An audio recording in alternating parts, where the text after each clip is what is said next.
నా ప్రాణ ప్రియుడా మానీయుడా నా యేసయ్యా నీతో ఉంటానయ్యా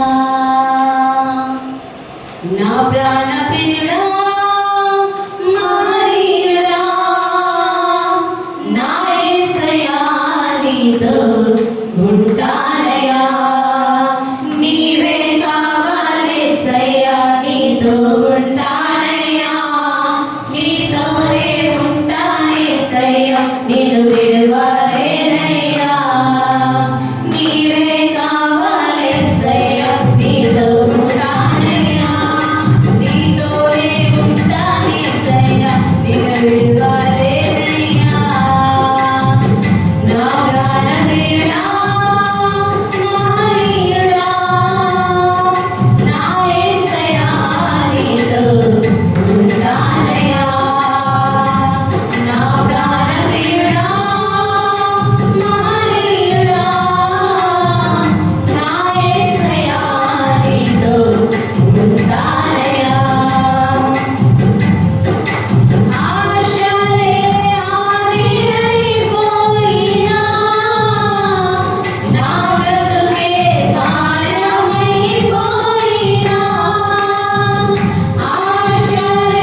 కీర్తన గ్రంథము 5వ అధ్యాయం చదువుకుందాం.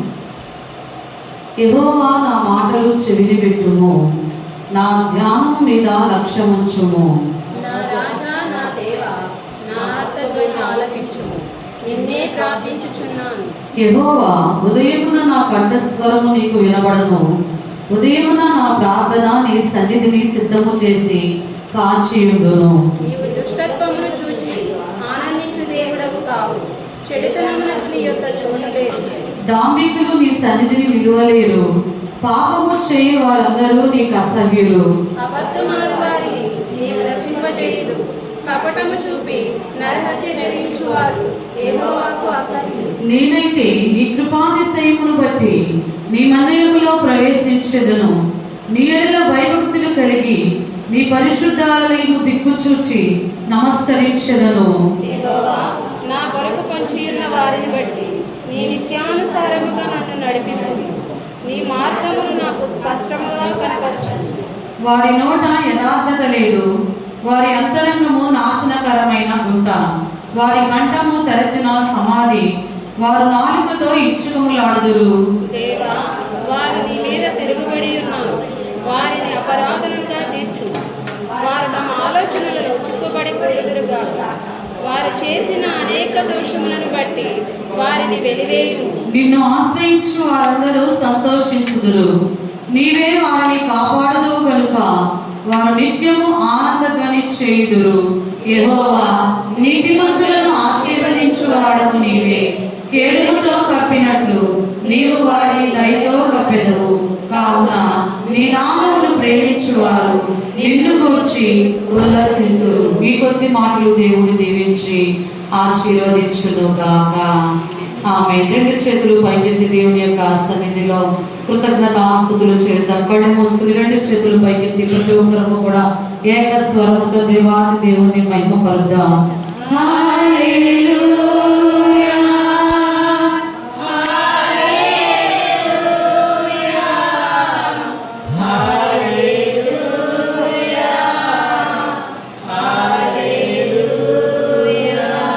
పరమ తండ్రి,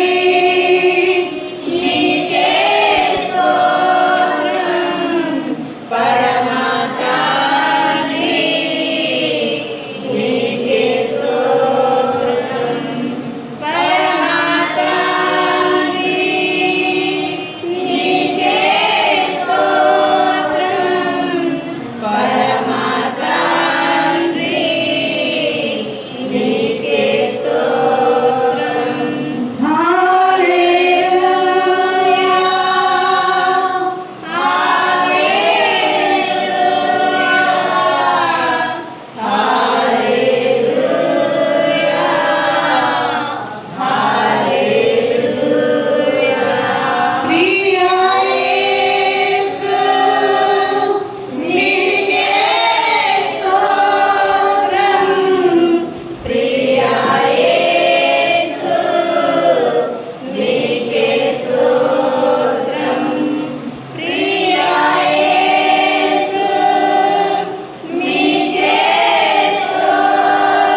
ఈ దినాలను మెరుగుపరిచేటువంటి వాక్యాన్ని మాకు ఇచ్చినందుకు వందనాలయ్యా.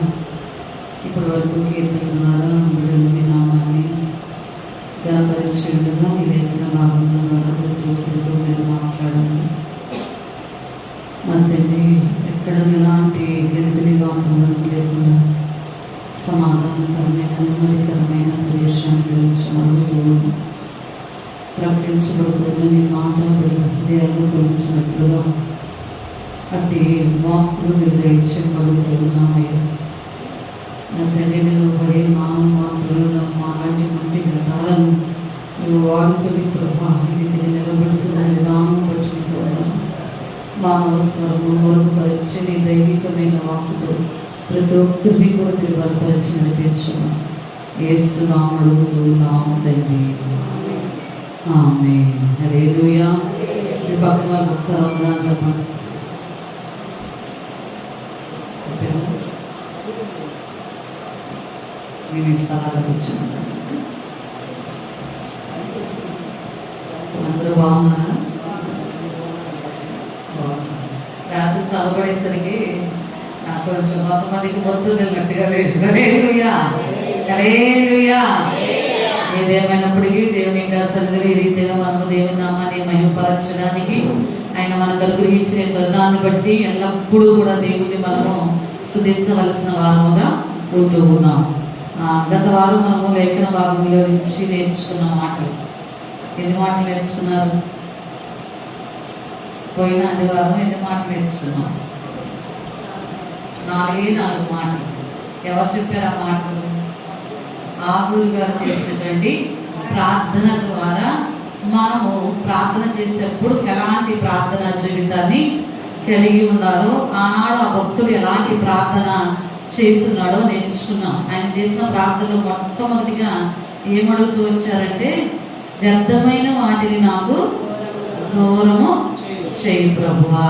రెండవదిగా అబద్ధములు నాకు దూరం చేయి ప్రభువా. ఐశ్వర్యము నాకు దయచేయము. అలానే పేదరికాన్ని కూడా నీవు నాకు దయచేయొద్దు అని మాట్లాడుతూ వచ్చారు. హల్లెలూయా, హల్లెలూయా.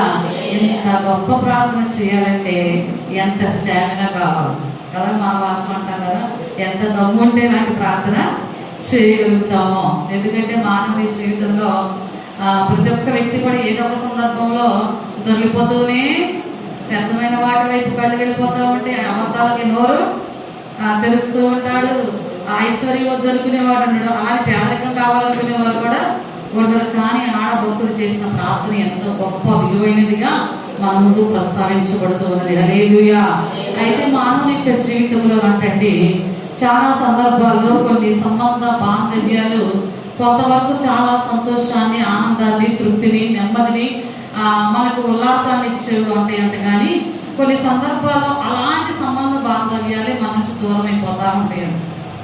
ఒకప్పుడు సంతోషాన్ని ఇచ్చినాయి, ఒకప్పుడు మనకి తోడుగా ఉన్నాయి, ఒకప్పుడు ఆ తోడు లేకపోతే మన జీవితము ఏంటో అనుకున్నాం. ఆ తోడు వల్ల ఎంతో సంతోషాన్ని అనుభవించాం, ఎంతో ఊహించినటువంటిది మనం అనుభవిస్తూ వచ్చాం. కానీ సడన్ గా కొన్నిసార్లు ఏమైపోతాయంటే అవి సపరేట్ అయిపోతూ ఉంటాయి, విడిపోతూ ఉంటాయి, లేదా వారి నుంచి మనం ప్రత్యేకించబడతా ఉంటాం. మనం అలాంటి సమయాల్లో మనం ఏమనుకుంటామంటే ఈ కోల్పోయిన వాటిని బట్టి, లేదా మనకు దూరం అయిపోయిన వాటిని బట్టి అంట దేవుడు మనను ఎందుకో ఇలా చేస్తూ ఉన్నాడు, దేవుడు మనల్ని మర్చిపోయాడేమో, దేవుడు అందుకు ఈ రీతిగా మనల్ని ఉంచాడేమో ఒంటరిగా అని మనం అనుకుంటూ ఉంటామంట. కానీ ఈ రోజున అలా వేరైపోవటం, లేదా విడిపోవటం, లేదా నువ్వు ప్రత్యేకించబడటం అనేది ఏంటంటే దేవుడు మనల్ని విడిచిపెట్టాడని కాదు, కానీ ఒక ప్రయోజనకరమైన స్థాయి వరకంట దేవుడు మనను సిద్ధము చేయడానికి అనుమతించేటువంటి క్రమమేనంటండి. హల్లెలూయా. దేని వరకంట?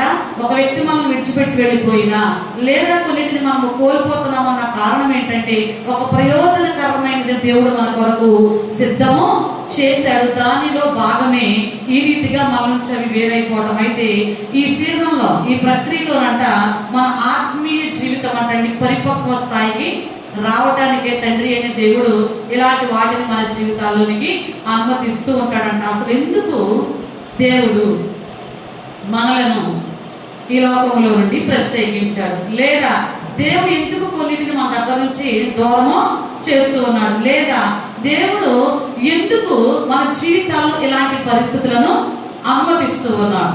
ఎందుకు అనుమతిస్తూ ఉన్నాడు? దేని కొరకు అని మనం ఆలోచన చేసినట్లయితే ఏక సమయంలో ఆదికాండము 12వ అధ్యాయము 1వ వచనాన్ని మనం చదువుకుందాం.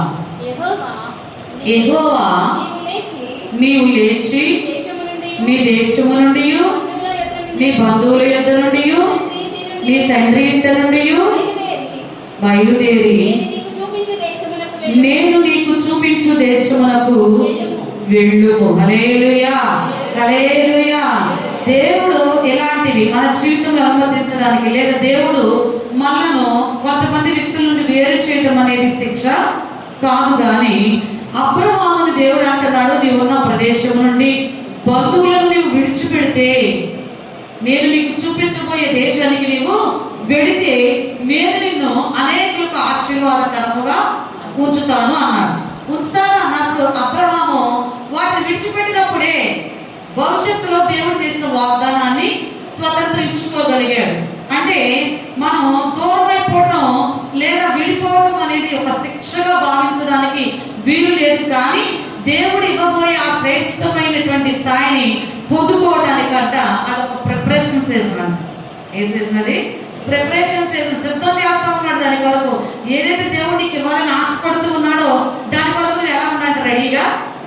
ఒక కారు కొనివ్వాలనుకోండి, ముందుగా కారు కొనుక్కున్న వ్యక్తికి కారు నేర్చుకుని ఉండాలిగా. నేర్చుకోకుండా కారు కొనిచ్చామనుకోండి, ఏం చేస్తారు? ఏం చేయగలుగుతారు? ఎంత చేయగలుగుతారా? స్కూటీ కావాలంటారు పిల్లలు. స్కూటీ కావాలి, దానికి ముందు ప్రిపరేషన్ అనేది. సైకిల్ కావాలి, దానికి ముందు ప్రిపరేషన్ అనేది. ఎగ్జామ్ రాయాలంటే ముందు దేనికి నిద్రపోతానా? ఏ ప్రిపరేషన్ ఉండాలి? చదవడం అనే ప్రిపరేషన్. వంట చేయాలంటే దానికి డైరెక్ట్గా తీసుకెళ్ళిపోయి అన్ని ఆ పొయ్యి మీద చేసే దానికి ముందు కొంత ప్రిపరేషన్ ఉంటుంది. ఆ కూరగాయలు కడగడం కానీ కట్ చేయడం కానీ దానికి కావాల్సినవన్నీ ప్రిపేర్ చేసుకున్నాకే వంట అనేది. నువ్వు ఏది చేసిన ముందు ఏం కావాలి మనకి? ఒక ప్రిపరేషన్ అనేది. ఒక ఫంక్షన్కి వెళ్ళాలంటే ప్రిపరేషన్ కావాలి, ఒక స్కూల్కి వెళ్ళాలంటే ప్రిపరేషన్ కావాలి, చర్చికి రావాలంటే ప్రిపరేషన్. అంటే నువ్వు చేసే ప్రతిదానికి ఒక ప్రిపరేషన్ అనేది ఉంది. అలాగే దేవుడు నీకు ఇవ్వబోయే వాటి కొరకు ముందుగా నేను ఏం చేస్తున్నాడంటే ప్రిపేర్ చేస్తూ ఉన్నాడు. కొంతమంది వ్యక్తులు నీకు దూరం చేయడం, కొన్ని వస్తువులు నీకు దూరం చేయడం, ఇవన్నీ ఏంటయ్యా అంటే జీవితంలో అంటే ప్రతి దశకు కూడా ఒక ప్రత్యేకత ఉన్నదంట. నీ జీవితంలో నువ్వు దాటుతూ ఉన్నావు. బాల్యం నుండి యవ్వనానికి, యవ్వనం నుండి కౌమారం నుండి, ఈ దశలన్నిటికీ ఒక ప్రత్యేకత ఉందా? బాల్యంలో ఉన్నట్టుగానే యవ్వనంలో ఉంటామా? యవ్వనంలో ఉన్నట్టుగా కౌమారానికి వచ్చి పడగలుగుతామా? టీనేజ్ లో ఉన్నప్పుడు ఉన్నటువంటి శక్తి నీకు కౌమారానికి వెళ్ళకుంటుందా? అలా నీ కౌమారంలో ఉన్నప్పుడు శక్తి వృద్ధాప్యానికి వచ్చాక అంటే ఒక్కొక్క స్టేజ్కి ఏముంది? ఒక ప్రత్యేకత. దొంగల గురించి మనందరికీ తెలుసు. అది కూడా బటర్ఫ్లై సీతాకోక చిలుకగా మాటకి 4 దశలు ఉంటాయంట. దానికి కూడా 4 దశలు ఉంటుందంట. మొదటి దశ అంటే గుడ్డు దశ అంట. రెండవది ఏమో బొంబాయి పురుగు దశ అంట. మూడవ దశ ఏంటయ్యా అంటే ప్యూపా దశ. దాని తర్వాత వచ్చే దశే సీతాకోక చిలుక దశ. ఆ ముందు 3 దశలు ఉన్నాయే వాటిని మనం ఎవరు ఇష్టపడం. ఆ ముందున్న 3 దశలు ఎవరికి ఇష్టం ఉండదు. ఆ గుడ్డు దశ కానీ, ఆ బొమ్మడి పురుగు దశ కానీ, ఆ ప్యూపా దశ కానీ ఎవరికి ఇష్టమో కదా. మన ఇంట్లో గూడు ఉందనుకున్న గూడు చూసి ఎవరు నా ముందు ఫోన్లు ఎక్కడ కొన్ని రోజుల పాటు ఉంచుతామా? అది మన కంట పడనంత వరకు మాత్రమే. మన కంట పడగా ఏం చేస్తుందండి? దానికి మనం ప్రయాసపడినప్పుడు పొలతో రాకపోతే అవసరమైతే అట్ల పొల తీసుకెళ్ళిన దాన్ని పొడుచుకొని దాన్ని అక్కడి నుంచి సీతాకోక చిలుక వచ్చామంటే దాన్ని పట్టుకోవడానికి. అంటే మన జీవితంలో కూడా కొన్ని దశలను దేవుడు అనుమతించినప్పుడు ఆ దశలు అందరికి ఇష్టంగా ఉండవు. గ్రహించండి, అన్ని దశలు మనకి ఇష్టముగా ఉండవు. కానీ దేవుడు నీకు ఇవ్వబోయే శ్రేష్టమైన స్థానాన్ని ఆ దశ పొందుకునే రోజునంటండి ఇప్పుడు ఇష్టపడని నీవే ఆ దశలో కూర్చున్నప్పుడు అప్పుడు జ్ఞాపకం చేసుకుంటావంట. ఈ ముందు వాటిని నేను అసహించుకున్నాను కదా, ఈ ముందు వాటిని చూసి నేను బాధపడ్డాను. కానీ ఈ రోజు దేవుడికి నీ సంతోషం మామూలు సంతోషమో కాదు. నేను ఓర్చుకుంటే ఆ సంతోషాన్ని నీవు పొందుకోగలవు. ఓర్చుకోలేదనుకోండి కుమ్మరివాడు అంటే పాత్రం చేయడానికి డైరెక్ట్ గా మట్టి తీసుకొచ్చేసి సార మీద పెట్టడానికండి. ముందుగా మట్టిలో ఉన్నటువంటి గాజు పెంకులను, చెత్తను, ముళ్ళను, సిగరెట్ పేగలను ఇవన్నీ కూడా వేరు చేసి మట్టిని ప్రత్యేకపరుస్తాడంట. మట్టిని ప్రత్యేకపరిచిన తర్వాత దాన్ని నానబెట్టి మళ్ళీ దాన్ని జల్లిస్తాడంట. నానబెట్టిన దాన్ని కూడా జల్లి వేసి దానిలో ఉన్న వ్యర్థాన్ని తొలగించి దాన్ని మెత్తగా తయారు చేసిన తర్వాత కాళ్ళతో దొక్కుతాడు, ఏమేమి చేయాలో అన్నీ చేస్తూ ఉంటాడు. చేసిన తర్వాత అంటండి దాని చేతిలోకి తీసుకుంటాడు. తీసుకుని దాన్ని సార మీద పెడతాడంట. పెట్టినప్పుడు తనకు అనుగుణమైన పాత్రలు చేసే క్రమంలో అంట కొన్ని పాత్రలు అంటండి ఆ తిరగడానికి ఇష్టపడగా కాళ్ళతో తొక్కడానికి కొన్ని ఇష్టపడవంట. చేతిలో తీసుకున్నప్పుడు చాలా రిలాక్సేషన్ గా తొక్కితే తొక్కాడు కానీ చేతులతో నాకు మంచిగా మద్దన చేస్తున్నాడు అనుకోండి అంట. సరే రిలాక్స్ అయ్యి ఒక సార్ మీద పెట్టగానే అనుకోండి అంట అమ్మో ఈ రీతిగా తిప్పుతున్నాడు, ఇది నా వల్ల కాదనంట. కొన్ని పాత్రలు అంటండి ఆ కుమ్మరి వాడు తనకు అనుగుణంగానే తిరుగుతుంది మలుస్తూ బొత్తుతూ తిప్పుతూ ఉన్నప్పుడు కొన్నంట నా వల్ల కాదులే, ఈ పని అంతా నా వల్ల నేను తట్టుకోలేకపోతున్నానే కానీ కొంతమంది గిరగరాజుతుండే కళ్ళు తిరుగుతున్నాయి అంటారు కదా, అలాగే ఉంటే నేను తట్టుకోలేకపోతున్నాను కానీ నా వల్ల కాదులే కానీ నేను నాకు అనుగుణంగా ఉండిపోతానంట. అతను మలుస్తూ ఉంటే ఆ మలుపు కంటే వ్యతిరేకంగా రియాక్ట్ అయ్యి పగిలిపోతాయి అంట. వ్యతిరేకంగా ఉన్నప్పుడు ఏమైపోతాయి, పగిలిపోతాయి. రెండోసారి ప్రయత్నం చేస్తాడంట, మరలా అయింది అనుకోండి. మూడోసారి అంటండి దాన్ని పక్కన వాడేసి విలువైన పాత్రగా చేద్దాం అనుకున్నాడు, ఒక కవరుగా చేద్దాం అనుకున్నాడు. అది ఇష్టపడ దాని చివరికి ప్రమిదలు లాగా చేస్తాడంట. ఈ ప్రమిదలు ఏమవుతాయి, దీపావళి సీజన్లో ఏం చేస్తారు, నూనె పోసి వెలిగించి మూడోది తీసుకెళ్ళి మరలా చెత్తకుపోలా. ఇది ఏ దశకుపోలా ఫ్లవర్ వాజ్ లాగా షెల్ఫ్ లో ఉండడానికి ఒప్పుకోలేకపోయింది. ఎందుకని ఈ నొప్పి దానికి కష్టంగా ఉంది, ఈ తిప్పడం దానికి కష్టంగా ఉంది. ఆ దశలో నిలబడితే చెత్త కుప్పలో ఉండే అవకాశం ఉండేది కాదు. దాన్ని తీసుకొచ్చి ఇళ్లలో ఫ్లవర్ వాజ్ చూడండి, వాళ్ళు ఏ ఇంట్లో చూసినా ఎంత అందమైన ఎంత రైట్ అయినా పెట్టి దాన్ని మరలా వారానికి ఒకసారి క్లీన్ చేస్తా, దానికి కొన్ని పెరుగులు దిద్దుతూ దాంట్లో కొన్నిటిని వేస్తూ. కానీ ప్రమిదికి ఏమైనా వేస్తారా, అయినప్పుడు దాని ముఖం చూసేవాడు దాన్ని కడుగుతారా, బస్సు పోసుకుపోయి ఉంటుంది, ఐదానికి జిగురుగా ఉంటుంది, తీసుకెళ్ళి పాడేస్తాడు. కానీ ఈరోజు దేవుడు కూడా నిన్ను ఒక ప్రత్యేకమైన వ్యక్తిగా ఒక ప్రత్యేకమైన స్థానంలో ఉంచడానికి ఇష్టపడుతూ ఉన్నాడంట. నీవు కూడా నా వల్ల కాదులే, నేను తిరగలేదులే, ఇది నాకు కష్టంగా ఉందిలే అనుకున్నావు అనుకో, మా స్థాయి ఎలా ఉండిపోతుంది, ఆ దశలోనే ఆగిపోద్దంట. అయితే ఈ రోజున మానవుని జీవితంలో నీకు ఆ యొక్క ప్రత్యేకపరచబడినప్పుడు లేదా నీ నుండి కొందరు వేరు చేయబడినప్పుడు దేవుడు మన జీవితంలో నుండి ఎందుకు దేవుడు అసలు వారిని వేరు చేస్తున్నాడు, ఎందువరకు ఆ వ్యక్తులను మన నుండి దూరము చేస్తూ ఉన్నాడు. మన యొక్క జీవితాలు దేవుని ప్రణాళిక తగినట్లుగా మారడానికి వరకేనంట దేవుడు కొన్నిటిని మన నుండి దూరము, అది వ్యక్తులు కానివ్వండి, వస్తువులు కానివ్వండి, నీ ఆస్తి కానివ్వండి, ఒకవేళ నీ అనారోగ్యంగా ఏదైనప్పటికీ కూడా నీ నుండి వేరు చేయబడడానికి అసలు కారణం ఏంటయ్యా అంటే దేవుని ప్రణాళిక తగినట్లుగా దేవుడు నిన్ను మలచడానికంట.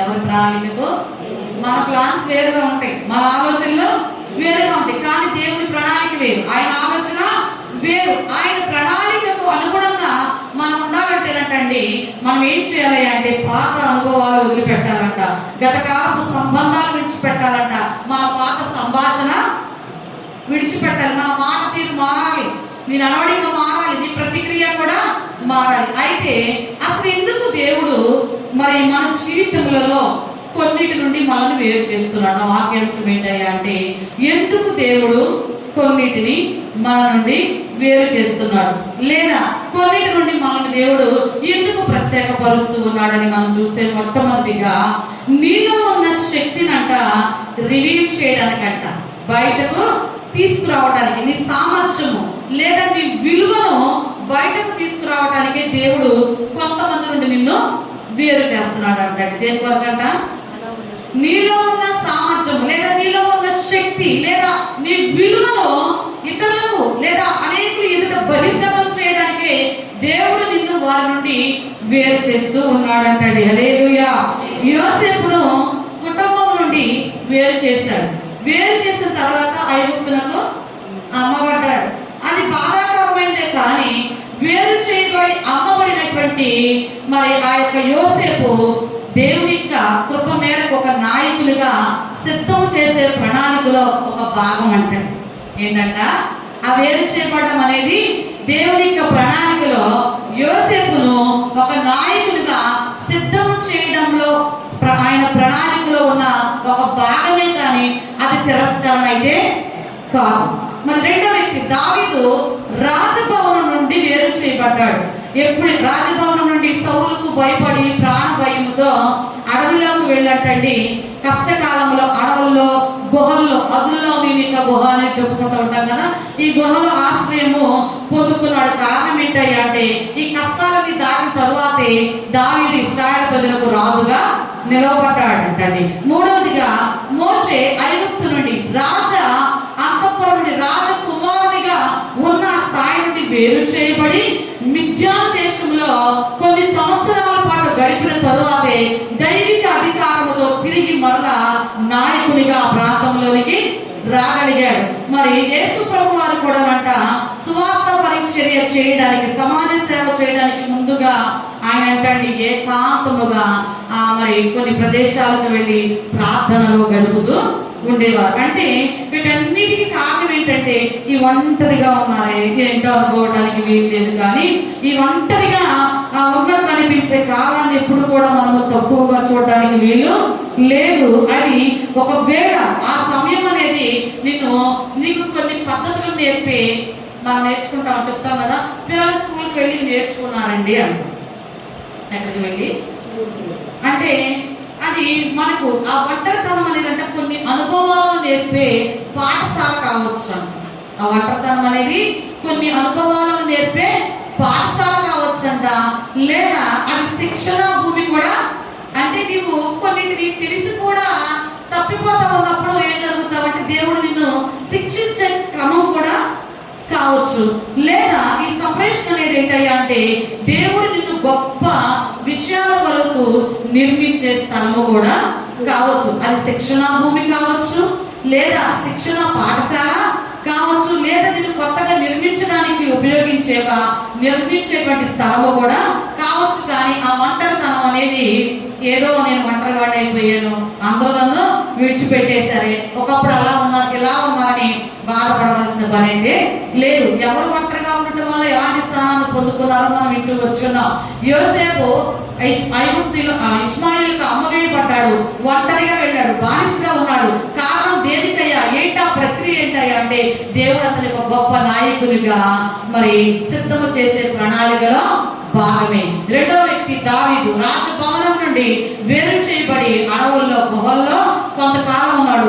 అది దేని కొరకయ్యా అంటే చివరికి అతని ఇశ్రాయేలు రాజుగా మరి నిలబెట్టుట కొరకు దేవుని యొక్క ప్రణాళిక. మూడో వ్యక్తి మోషే ఐగుప్తు నుండి వేరు చేయబడి 40 సంవత్సరాల పాటు మిద్యానీల ప్రాంతంలో గడిపాడు. ఏం చేశాడో తెలుసా? 40 సంవత్సరాల పాటు ఏమో మరి ఆ యొక్క రాకుమారి కుమారుడుగా ఉండే 40 సంవత్సరాలు ఏమో అరణ్యంలో మందని, రాకుమారి స్థానం ఎక్కడ, మంద మేపే స్థానం ఎక్కడ, ఎందుకలా వేరు చేశాడయ్యా దేవుడు అంటే అతని దేవుడు మరి ఒక నాయకుడిగా నిలబెట్టే ప్రక్రియలో ఒక భాగమే.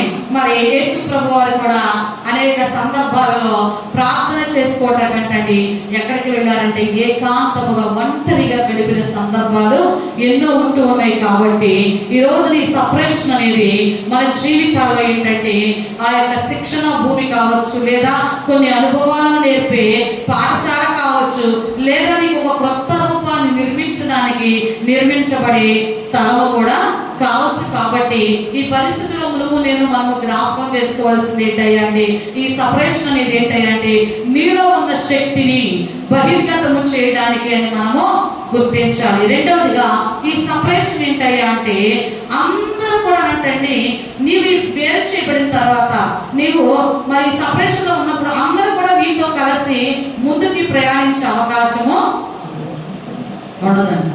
ఇప్పుడు దేవుడు నీ నుండి ఒకరిని వేరు చేశాడు, ఒకటి నీవు కోల్పోయావు అంటే కారణం నీకు దేవుడు మరొక స్థాయిని ఇవ్వబోతూ ఉన్నాడు. ఈ స్థాయిలో కంట నీతో పాటు అందరూ కూడా కలిసి అదే స్థానంలోకి రాదు, అదే స్థాయిలోకి వచ్చే అవకాశము ఎప్పుడు మొదటిగా ఎందుకు దేవుడిని సపరేట్ చేస్తూ ఉన్నాడని నేర్చుకున్నామంటే నీలో ఉన్న శక్తిని బహిర్గతము చేయడానికి. నీలో ఉన్న శక్తి బహిర్గతం చేయబడింది. బహిర్గతం చేయబడిన తర్వాత నీవు తర్వాత స్థానంలోకి వెళ్ళే క్రమంలో ఇప్పటి వరకు నీతో ప్రయాణించిన వాళ్ళందరూ కూడా ఆ స్థానంలోకి వచ్చే అవకాశము. మనకు అర్థమయ్యే భాష చెప్పమంటే 1వ తరగతి నుంచి 5వ తరగతి వరకు 25 మంది పిల్లలతో కలిసి మనం చదువుకున్నాం. ఈ 25 మంది 6th నుంచి 10th వరకు మనతోనే వస్తారా? మన ఊర్లో బోర్డింగ్ స్కూల్ కానివ్వండి, ఇప్పుడంటే ప్రైవేట్ స్కూల్స్ ఉన్నాయి. ఎంతవరకు బోర్డింగ్ స్కూల్ ఉన్నాయి కదా, అక్కడ నుంచి ఏం చేసేవాళ్ళంటే ఈ ఊరికి చుట్టుపక్కల ఎన్ని ఊర్లు అయితే ఉన్నాయో ఒక్కొక్క పేరెంట్ ఒక్కొక్క ఊరికి హై స్కూల్కి పంపించేవాళ్ళు. అవునా?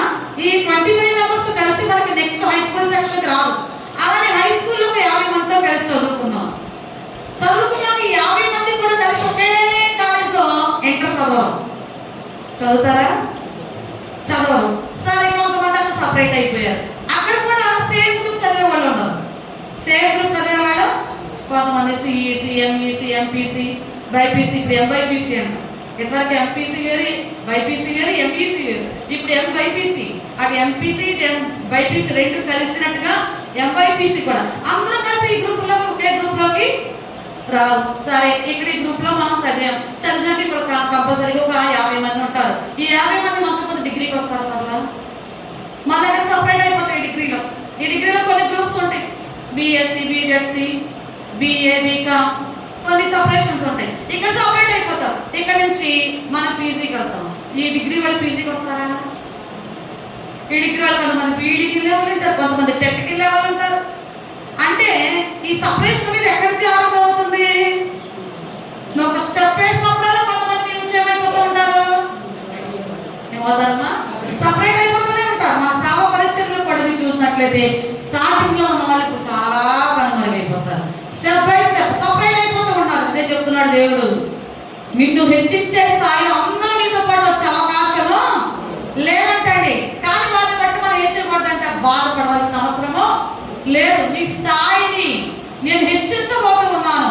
ఈ స్థాయిలో నేను కూర్చుండబెట్టడానికి నేను ఇష్టపడుతూ ఉన్నాను. అయితే నీతో పాటు రావడానికి అందరికి అవకాశము ఎక్కడికక్కడ ఏమైపోతున్నారు? సపరేషన్ అయిపోతున్నారు, సపరేట్ చేయబడుతున్నారు. 10th రావాలి పాస్ అయ్యేవాళ్ళు, కొందరు ఫెయిల్ అయ్యేవాళ్ళు. ఇంతవరకు 7th వాళ్ళు సపరేట్ అయిపోయేవాళ్ళు. అసలు చదివేవాళ్ళు ఎవరు, చదవని వాళ్ళు ఎవరు. ఇప్పుడు 7th లేదు కాబట్టి చక్కగా 10th వరకు వచ్చేస్తున్నారు. 10th వరకు వచ్చేస్తున్నారు. అంటే ఈ రోజున మన భౌతికంగా ఒక విద్యను అభ్యసించే క్రమంలో ఇంత సపరేషన్ ఉంటే, ఈ ఆత్మీయ జీవితంలో దేవుడు మాత్రం చెప్తున్న మాట ఏంటో తెలుసా? నేను నిన్ను ఒక విధమైన ఒక గొప్ప స్థాయిలో నేను కూర్చుండబెట్టడానికి ఇష్టపడుతూ ఉన్నా. అందుకే నేను వారి నుండి ఏం చేశానంటే ప్రత్యేకపరిచా, సపరేట్ చేశా. అయితే నీ వెనకున్న వాళ్ళందరూ నీతో పాటు రావాలని మీరు గ్రహించండి. మన తాతలు తరాన్ని మనం చూస్తాం, మన పిల్లలు మన తాత తరాన్ని చూడలేదు. చూస్తారండి? ఆ తర్వాత మన పిల్లల తర్వాత బ్రతుకుంటే అవకాశము మన పిల్లలతో పాటు 4వ 5వ తరం ముందుకు వస్తున్నారా? వాళ్ళు ఏమైపోతారా? విడిచిపెట్టబడుతున్నారు. అంటే ఈ రోజు మన జీవితంలో ప్రతిదీ కూడా, ప్రతి సపరేషన్ కూడా ఏంటయ్యా అంటే పరిశుద్ధాత్మ దేవుడు మనకు నేర్పుతూ ఉన్న అనుభవాల్లో ఒక గొప్ప అనుభవం అంటండి. హల్లెలూయా.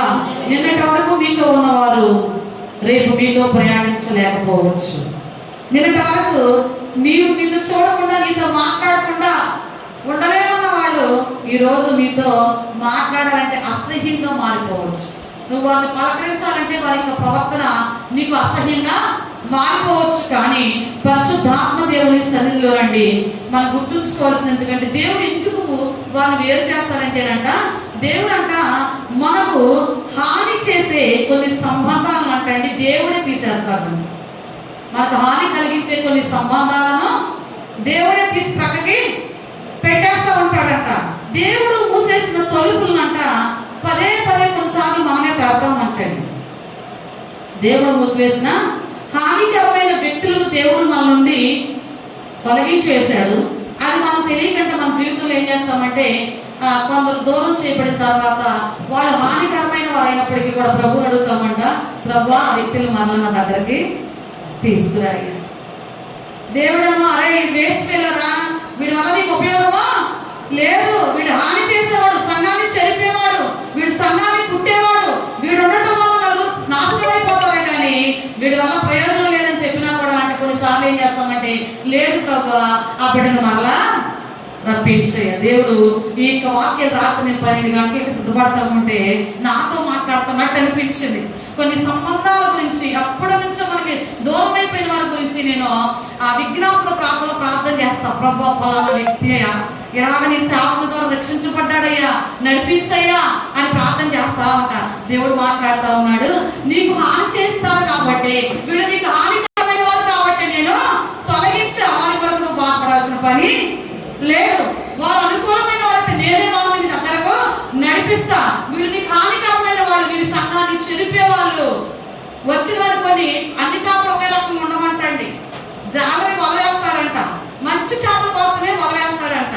ఆ వల్లోనంట అన్ని మంచి చేపలే పడతాయి అంటానికి.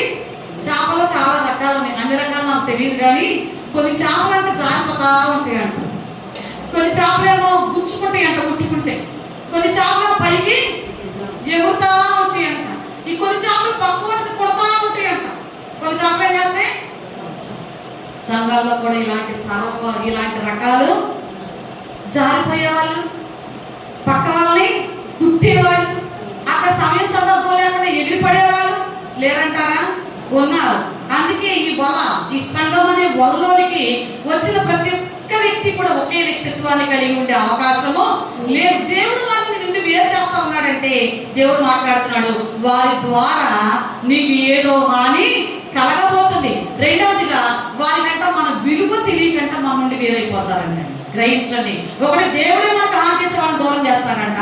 రెండవదిగా ఎందుకు వాళ్ళు వేరైపోతారంటే నీ విలువ వారికి. మనం ఎప్పుడు కూడా ఏం చేస్తామో తెలుసా? మనం ఇష్టమైన వాళ్ళని పాటించడానికి రెడీ అయిపోతాం, అవునా కదా? కానీ మనం గ్రహించాల్సింది ఏంటంటే మనను ప్రేమించే వారిని, మనకు విలువనిచ్చే వారిని మనం ఏం చేయాలంటే వారికి సమీపంగా ఉండాలి. కానీ మనం అనుకుంటాం మనకంటే వీళ్ళు పై స్థాయిలో ఉన్నారు కదా, వీళ్ళకి దగ్గరికి వెళ్తే మనకేమైనా దొరుకుతుందేమో, మనకి విలువ వస్తుందేమో, మన జీవితాల్లో మన స్థాయి మారుతుందేమో అనుకుంటామంట. కానీ పరిశుద్ధాత్మ దేవుడు నీతో చెప్తుంది ఏంటయ్యా అంటే, ఈ సపరేషన్ ఏంటయ్యా అంటే నీవు నెక్స్ట్ స్టేజ్లోకి వెళ్ళేటప్పుడు నీతో పాటు అందరూ కూడా ప్రయాణించే అవకాశము లేదు. ఎందుకని దేవుడు ఈ సపరేషన్ నీకు ఏర్పాటు చేస్తా ఉన్నాడంటే వారి ద్వారా నీకు ఏదైనా హాని కలగకుండా ఉండటానికి దేవుడు వారిని నుండి వేరు చేస్తున్నాడు.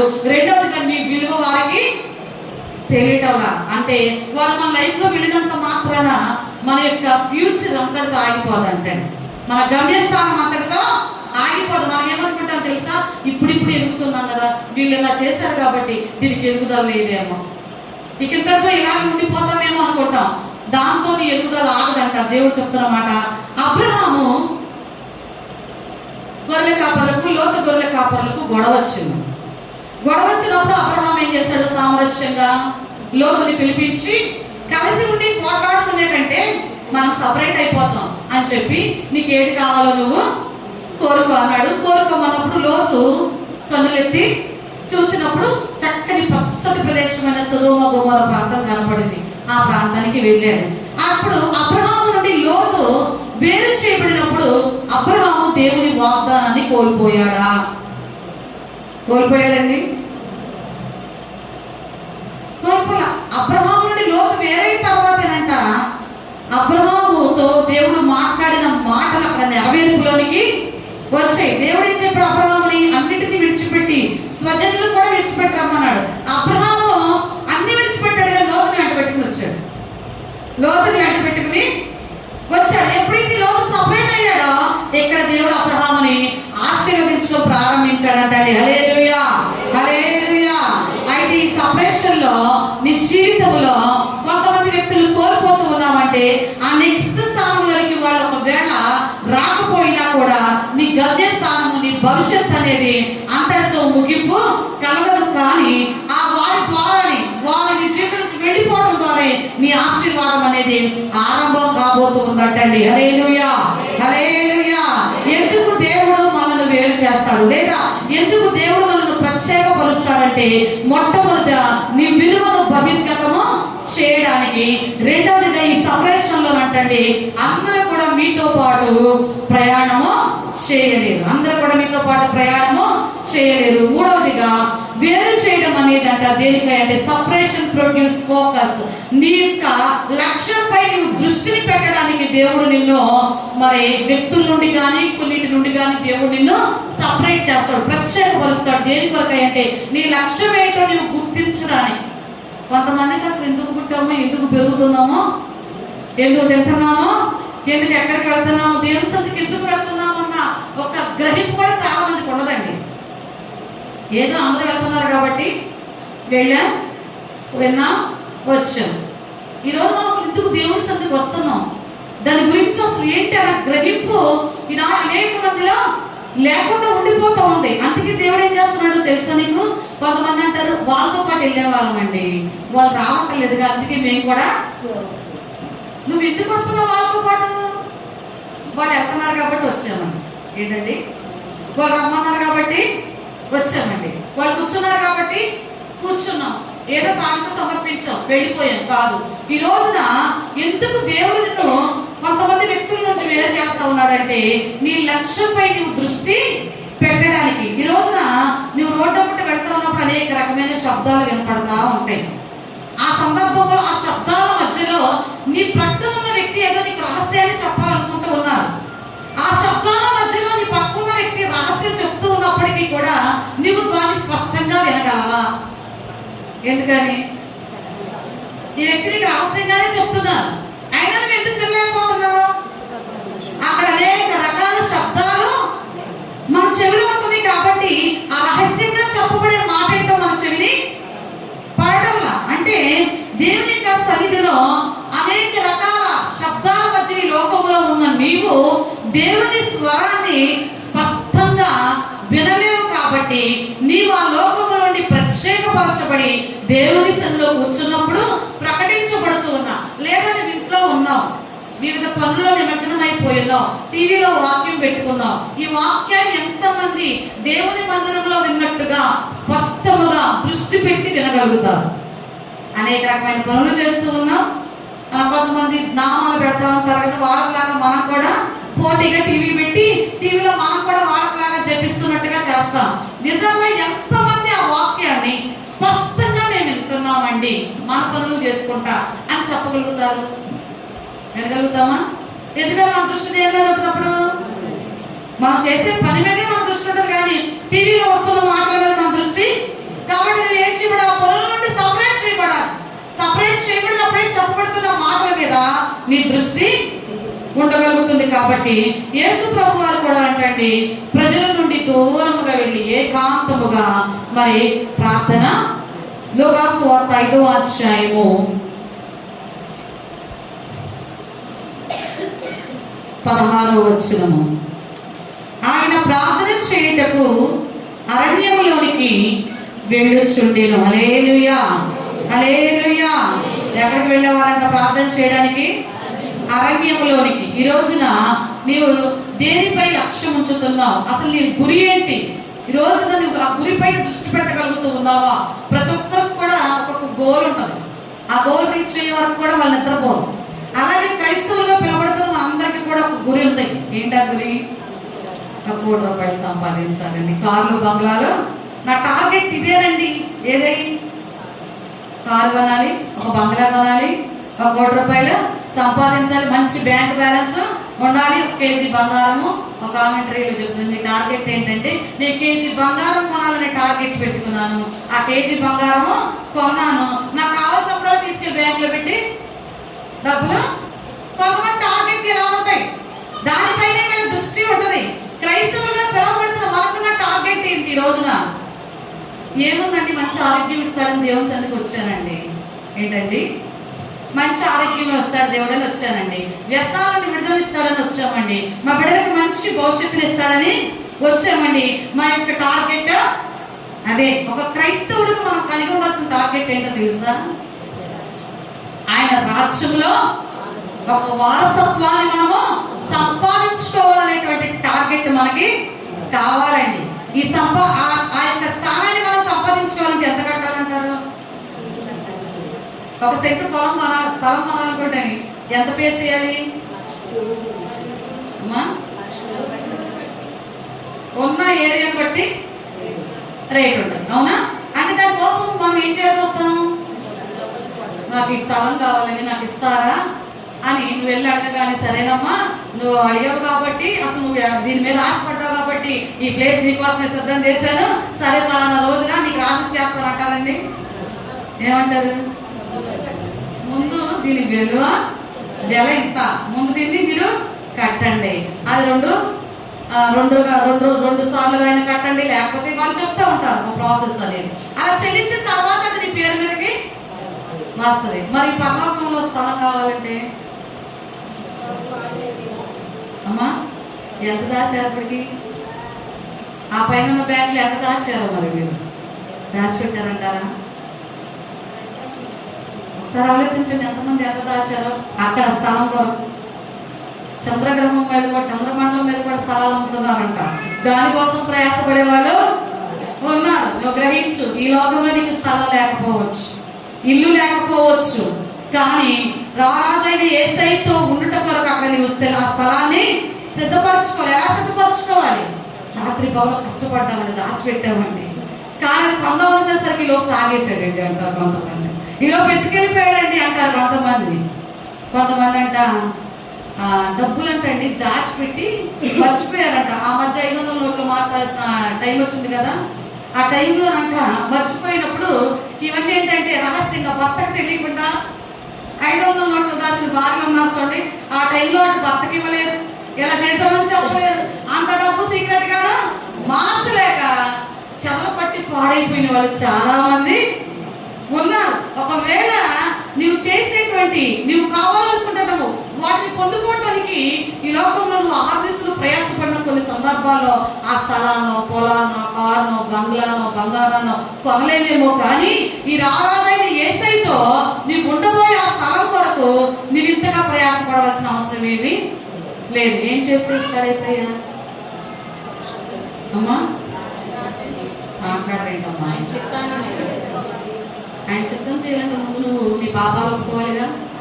నీ పాపాలను ఆయన పవిత్రమైన రక్తంలో కడగమని పశ్చాత్తాపడి విడిచిపెట్టి మారు మనసు పొంది రక్షణ అనుభవాన్ని పొందుకోవాలి. పొందుకున్నది ఏం చేయాలి?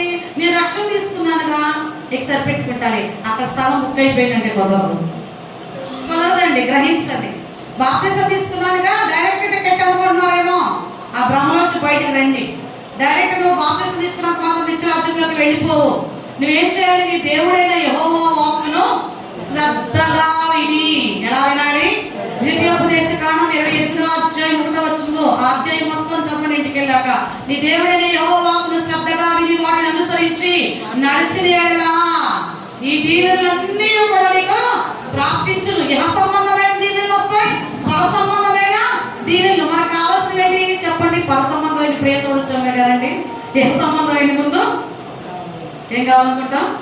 దేవుడే ఉన్నాడు తెలుసా? మీరు మొదట నా నీతిని రాజ్యాన్ని, మత్తయి సువార్త 6వ అధ్యాయం 33వ వచనంలో, అప్పుడు మీకు కావాల్సినవన్నీ కూడా నేను మీకు, అంటే నీకు ఆ రాజ్యంలో స్థానం కావాలంటే ఈ రాజ్యంలో నువ్వు ఏం చేయాలి? మాట్లాడేటమ్మా, ఎవరి మాట వినాలి? వింటున్నామా? వింటున్నాం. సరే, విన్న వాటిని అనుసరిస్తున్నావా? యాక్సెప్ట్ చేస్తున్నాం? కనీసం దేవుడి మాటను వింటున్నాం? ఎంతమంది ఆ మాటను యాక్సెప్ట్ చేస్తున్నాం? ఎంతమంది అంగీకరిస్తూ ఉన్నాం? అంగీకరిస్తేనే నువ్వు అనుసరించగలుగుతావు. మీకు అర్థమైంది అనుకుంటున్నా. దేవుడి మాటను వింటున్నాం, విని నీవు అంగీకరిస్తేనే దాని ప్రకారము నడవగలుగుతావు. నువ్వు నడవటం లేదంటే కావాలంటే అంగీకరించలా. అంగీకరించాలంటే దేవుడి మాటను వింటున్నట్టుగా భ్రమపరుస్తున్నావు. దేవుడి మాటను వింటున్నట్టుగా భ్రమపరుస్తున్నావు. ఆ నిత్యరాజ్యంలో నీకు స్థానం కావాలంటే ఆయన మాట విని దాన్ని అంగీకరించి దాని ప్రకారమునేమో దేవుడి మాట ఏం చెప్తుంది? మొదట మీరు నా నీతిని రాజ్యాన్ని, అంటే ఆయనకు ప్రథమ స్థానాన్ని ఇవ్వండి. ఇవ్వమన్నప్పుడు మనం ప్రథమ స్థానం ఇస్తూ వచ్చామనుకోండి, నువ్వు అడగకుండానే అన్నిటినీ దేవుడు నీకు అడగకుండానే ఇస్తానంటండి. ఎప్పుడు? ఆయన నీతిని. మరి మీరు ఎంతమంది ఆ రీతిగా వెతకగలుగుతూ ఉన్నారో, వెతకగలిగిన మీ జీవితాల్లో ఇహ సంబంధంగా దీవిస్తాడ, పర సంబంధమైన దీవిలో కూడా దేవుడు మీకు అనుగ్రహించేవాడుగా ఉన్నాడంటండి. హల్లెలూయా. దేవుడు ఇప్పుడు కూడా నీవు ఎలా ఉండాలని ఆశపడుతూ ఉన్నాడో తెలుసా? ఈ రోజున ఈ ప్రపంచంలో ఉన్న గందరగోళ పరిస్థితుల నుంచి, వ్యర్థమైన మాటల నుంచి దేవుడిని నువ్వు ప్రత్యేకపరిచంట ఆయన యొక్క ఉద్దేశాన్ని అంట నీకు స్పష్టంగా గ్రహించేటట్లుగా చేయడానికి వీటన్నిటి నుండి దేవుడు నిన్ను ప్రత్యేకపరుస్తూ ఉన్నాడు.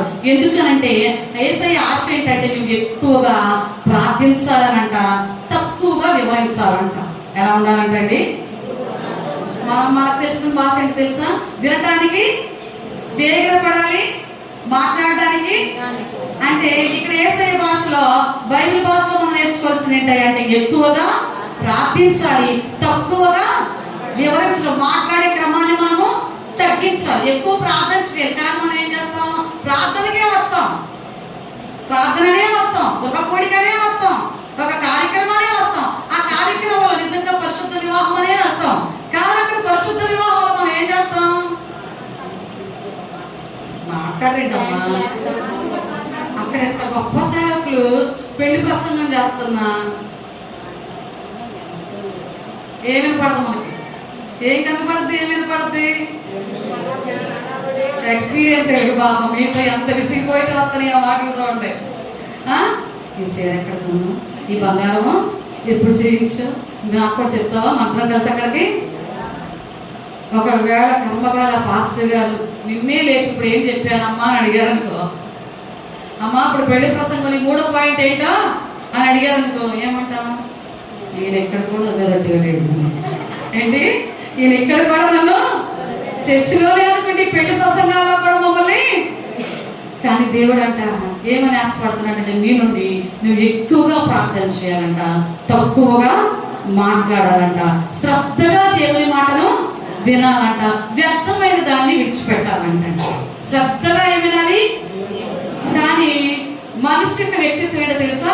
శ్రద్ధగా వ్యర్థమైన దాన్ని వింటాడు, అశ్రద్ధగా దేవుని మాటను. తప్పేం చెప్పానా? వ్యర్థమైన మాట. వాళ్ళ అమ్మాయి వీళ్ళ అబ్బాయి అయితే ఎలాగంట, ఆ భర్త ఇదిగో వీళ్ళ వైపు ఇలాగ మాట్లాడుతున్నారంట, వీళ్ళిద్దరు పలానా పార్క్ లో ఉన్నారంట. ఇది మాటకి ఉన్న చెవి రంధ్రము ఎంత పెద్దగా తెరుచుకుని ఆ మాటకి ఇంకొక 2 మాటలు మన చెవిని ఎగస్ట్రాగా పడి దీనికి ఇంకొక 2 కలిపి ఇక్కడి నుంచి వార్త ఎక్కడికి వెళ్ళిపోద్ది? సాయంత్రానికి ఇక్కడ ఉంటాం, హైదరాబాద్ లో ఉన్న మన అమ్మకి వెళ్ళిపోద్ది, అవసరమైతే అమెరికాలో ఉన్న మన చెల్లికి కూడా. ఎక్కడిది? ఏ మారుమూల ఉన్న ఊర్లో ఎక్కడో ఒక చిన్న పార్కులో ఎవరితోనో మాట్లాడింది నువ్వు విన్నావు. ఇది ఎక్కడి నుంచి ఎక్కడికి వెళ్ళిపోతుందమ్మా? దేశ విదేశాలు దాటి. మేమేం చేయాలంట? శ్రద్ధగా దేవుని మాట వినాలంట, అశ్రద్ధగా వ్యర్థమైన దాన్ని విడిచిపెట్టాలి. అశ్రద్ధగా దాన్ని లక్ష్య పెట్టాల్సిన పని లేదు. ఎక్కువగా ప్రార్థన చేయాలి, తక్కువగా మాట్లాడాలి, శ్రద్ధగా దేవుని మాట వినాలి. వ్యర్థమైన మాటలు దాన్ని వినటానికి వీలు లేదు. 3వదిగా మనం అంటండి దైవిక ఆదేశాల ప్రకారం నడుచుకోవాలే కానీ ఇతరుల మెప్పు కోసం పోరాడకూడదంట. దేనికోసం పోరాడకూడదు? దైవిక ఆదేశాల కొరకు, దేవుని ఆశీర్వాదం కొరకే పోరాడాలి కానీ ఇతరుల మెప్పు కొరకు కాదు. ఇవాళ నేను మందిరంలో పరిచర్య చేశాను అనుకోండి, వంట చేశాను, 10 మంది దగ్గరికి వెళ్ళి ఎట్లా ఉంది చాలా బాగా చేశారంటే నేనే చేశా ఏంటి ఫలానా ఆవిడ చేసిందంట అని మెచ్చుకోగానే మనిషికి ఏం కావాలంట? మెప్పు, పొగడాలి. ఏం చేయాలి? ఇదంతా నేనే చేశా, ఈ బ్రహ్మాండమైన నగరాన్ని నేనే నిర్మించానంట రాజు. నన్ను గర్వపడుతుంది. రాజు తీసుకెళ్ళండి, గడ్డి మేపించాడు దేవుడు. ఏం మేపించాడు? మనుషులు చెప్పొద్దు, నీ మొహమాట కొద్ది బాగుందంటారు, పక్కెళ్ళామంటారు ఏం బాగుంది అనకపోతే ఫీల్ అవుద్దని అన్నాం. కానీ మెప్పు అట్లా పడతా గ్రహించండి. నేను ఈ ఆహార పదార్థం గురించి చెప్పాను కానీ అది మాత్రమే కాదండి. చాలా మందికి ఎలా ఉంటుందంటే అన్నింటిలో నేనే కనపడాలి. ఒక పాట పాడుతుంటే నా స్వరమే వినాలి, నా మాటే గట్టిగా వినపడాలి. కొంతమందికి ఉండేవాటి ఏంటి తెలుసా? అందరూ వచ్చినా పాడతాంలేండి. ఏంటమ్మా? స్టార్టింగ్ లో వస్తారు వ్యక్తి, ఆ వ్యక్తికి పాటిస్తేనంట స్టార్టింగ్ లో పాడదంట. అందరూ వచ్చాక ఎందుకని? అందరూ చూడాలిగా. ఏం చూడాలి? నా శారీ చూడాలి, నా హెయిర్ స్టైల్ చూడాలి, నా ఎక్స్ప్రెషన్స్ చూడాలి, నా వాయిస్ అందరూ మెప్పు కావాలి. నీకు కావాల్సిన మెప్పు కాదు, దేవుని కృప కొరకు మనము దేవుని సన్నిధిలో ఒక ప్రార్థన చేసిన, ఒక పరీక్షలు చేసిన, ఒక పాట పాడుతున్నా, ఒక వాక్యం వింటూ ఉన్నా, వాక్యం చెప్తూ ఉన్నా, చదువుతూ ఉన్నా, నువ్వు చేసే ప్రతిదీ కూడా దేని కొరకు అంటే మెప్పు కోసం కాదు, కానీ దైవికమైన ఆదేశాల ప్రకారము నడుచుకోవాలని దేవుడు ఈ రోజున మెప్పు కోరుకుంటున్నావేమో. నిన్ను మొలక చెట్టు ఎక్కిస్తారు, నువ్వు మొలక చెట్టు ఎక్కగానే దాన్ని మొదలకు నరికేస్తారు. జాగ్రత్త. నేను మెచ్చుకుంటాను, పొగడుతున్నాను అనుకుంటున్నావు. నీ ముందు పొగట్టలే కనపడతాయి, నీ వెనక తీసే గోతులు నీకు కనబడతాయా? కనబడవు. వాటిని అధిగమించాలి అంటే నువ్వు కలిగి ఉండాల్సింది ఏంటంటే ఇతరులను మెచ్చుకోవాల్సిన పని ఏమి లేదండి. ఒకరు మెప్పి ఎంతవరకు ఉంటుంది చెప్పండి? ఈ రోజు పొగుడతారు, ఎప్పటికీ మనిషి చచ్చిపోతే వాళ్ళు చచ్చిపోతారు. ఎప్పటికీ నీ మెప్పులు కూడా ఇతరుల మెప్పు కొరకు చూడద్దు, దైవికమైన ఆదేశాల నెరవేర్పు కొరకు మనము ప్రయాసపడదాం. మూడవదిగా ఎందుకు దేవుడు మనల్ని వేరు చేస్తున్నాడంటే ఒక లక్ష్యం ఉంది, ఒక గురి ఉంది, దానిపై నువ్వు దృష్టి పెట్టు. దేవుని సన్నిధికి వస్తూ ఉన్నాం. మన గురి ఏంటయ్యా అంటే ఒకనొక రోజున నిత్య రాజ్యంలో వారసత్వాన్ని మనము ఈ లోకంలో భౌతికమైన వారసత్వం కొరకు తల్లిదండ్రులు నరికి చంపిన కుమారులు, అన్నను చంపిన తమ్ముడు, తమ్ముడు చంపిన అక్క, అక్కని చంపిన వదిన, వీళ్ళందరూ దేనికోసం? ఆస్తి కోసం. వారసత్వము ఆస్తి కోసం. ఇది నా తండ్రి ఆస్తి, ఇది నా తండ్రి ఆస్తి. ఒక తండ్రి కంటే 4 కుమారులు ఉన్నారంట. మంచి కోటీశ్వరుడు అంట తండ్రి. 4 కుమారులు 4 దేశాల్లో మరి మంచిగా జాబ్ లో సెటిల్ అయ్యారు. తండ్రి చనిపోయాడు. చనిపోయిన తర్వాత ఆ కార్యక్రమం అయిన తర్వాత, భూస్థాపిత కార్యక్రమం అయిన తర్వాత 4 కుమారులు వచ్చి ఒక్కొక్కరు తండ్రి ఆస్తుల నుండి ఏమేమి ఉన్నాయో అన్నిటినీ లెక్కలు వేసి ఒక లిస్టు ఎదురుగా పెట్టుకున్నారంట. ఎందుకని? తండ్రి దగ్గర నుంచి వచ్చే వారసత్వపు సంపద. పెద్ద కుమారుడు అన్నాడంట, నాకు నాన్న సంపాదించిన ఈ 10 ఎకరాల భూమి నాకు కావాలన్నాడంట. రెండో కుమారుడు అన్నాడంట, నాన్న చేత నిర్మించబడిన ఈ మంచి ఈ భవంతులు నాకు కావాలన్నాడంట. మూడో వాడు అన్నాడంట, డాడీ బ్యాంక్ బ్యాలెన్స్ అంతా కావాలి అన్నాడంట. అప్పుడు 4వ వాడు అన్నాడంట, నాకు ఆ రూమ్ లో ఉన్న ఆ కుర్చీ కావాలి అన్నాడంట. ఏం కావాలన్నాడు? పెద్దోడు ఏం కావాలన్నాడు? 10 ఎకరాల భూమి కావాలన్నాడు. రెండో వాడు భవంతులు కావాలన్నాడు. మూడో వాడు బ్యాంక్ బ్యాలెన్స్ అంతా కావాలన్నాడు. 4వ వాడు ఏమంటున్నాడు? పిచ్చోడే మంచోడే? పిచ్చోడే. పిచ్చోడే. పిచ్చోడే కాబట్టి 1 కోటి రూపాయల ధనాన్ని విడిచిపెట్టి కుర్చీ కావాలన్నాడు. 3 పక్కన నవ్వుకుంటున్నారంట. అరే నువ్వు అమెరికాలో ఉంటున్నావు అన్నమాట, కానీ నీకు మినిమం కామన్ సెన్స్ కూడా లేదేంట్రా? ఆఫ్టర్ ఆ పాత కుర్చీ కావాలంటున్నావు, ఏముందో దానిలో అని అన్నప్పుడు అది మీకు ఆఫ్రాలే కావచ్చు అన్నయ్య, దానిలో ఏముందని మీరు అంటున్నారు. కానీ మన తండ్రి ఎంత ఎదుగుదలకు కారణం ఆ కుర్చీ అన్నాడంట. మన తండ్రి ఎదుగుదలకు కారణము అదేంట్రా? కష్టపడ్డాడు కాబట్టి సంపాదించాడు. కుర్చీ ఎట్లా కారణం అవుతుంది? కుర్చీ పొలాలు కొట్టదా? కుర్చీ మందిర బిల్డింగ్లు కడద్దా? కుర్చీ డబ్బు సంపాదిస్తుందా అనేటప్పుడు చెప్పాడంట, నా తండ్రి దగ్గర నేను ఉన్నంత కాలం నేను గమనించింది ఒకటే అన్నయ్య, నాన్న సమయం దొరికినప్పుడల్లా, ఉదయం సాయంత్రం మాత్రమే కాదు, సమయం దొరికినప్పుడల్లా గదిలోనికి వెళ్ళి మోకరించి 2 చేతులు ఆ కుర్చీ మీద పెట్టి ఆయన కళ్ళ నుండి కాని ప్రతి కన్నీటి పొట్టు కూడా ఆ కుర్చీలోనే ఉందన్నయ్య. నాన్న ప్రార్థన చేసిన ఆ యొక్క సందర్భానికి సాదృశ్యంగా గుర్తుగా ఆ కుర్చీ ఈ రోజున ఉంది. ఈ ఆశీర్వాదాలకు నిలయమైన ఆ కుర్చీయే నాకు కావాలి అన్నాడంటండి. హల్లెలూయా, హల్లెలూయా. అంటే ఈ రోజు కోరుకోవాల్సిన ధనము బంగళాలో, వస్తువాహనాల్లో, భవంతుల్లో కాదు, కానీ ఈ యొక్క నిత్యము నివసించే నిలయమైన ఆ యొక్క నిత్యంలో ఆయనతో నువ్వు సహవాసం చేయగలిగితే పరిశుద్ధాత్మ దేవుడు అంటండి ఎల్లవేళలా నీకు తోడుగా. ఆ రహస్యాన్ని గుర్తించగలిగిన రోజే అది మనకు ముందనిపిస్తుంది. అందరూ నవ్వుకున్నట్టుగా కుర్చీయేగా. ఎన్నో అనుభవాలు ఆ కుర్చీలో ఉన్నాయి. ఎన్నో నిద్రలేని రాత్రులు గడిపిన సందర్భాలు తండ్రివి. మనమందరం దూరదేశం అయిపోయినప్పుడు, తల్లిని కోల్పోయినప్పుడు నానొక్కదే ఉండి ఏడ్చిన సందర్భాలన్నీ కూడా, ఈ అనుభవాలన్నీ కూడా ఈ కుర్చీ ద్వారానే నాకు చెప్పమని చెప్తున్నాయి అన్నయ్య. ఇది నాకు ఒక అనుభవాన్ని నేర్పేటువంటిదిగా ఉంది కాబట్టి నాకు వీటితో ఏ పని లేదు, నాకు ఈ కుర్చీ ఇస్తే చాలు అన్నాడంటండి. హల్లెలూయా, హల్లెలూయా. ఈరోజు దైవికముగా నీవు ఆలోచింపగలిగితే నీ యొక్క లక్ష్యం ఏంటి? ఈ రోజున దానిపై నువ్వు దృష్టి పెట్టు. దేని కొరకు నీవు దేవుని సన్నిధికి వస్తూ ఉన్నావు? దేని కొరకు నీవు దేవుని మందిరంలో గడుపుతూ ఉన్నావు? ముఖస్థుతి కోసం వస్తూ ఉన్నారా? లేదా రాలేదేంటి అని అడుగుతారని వస్తూ ఉన్నారా?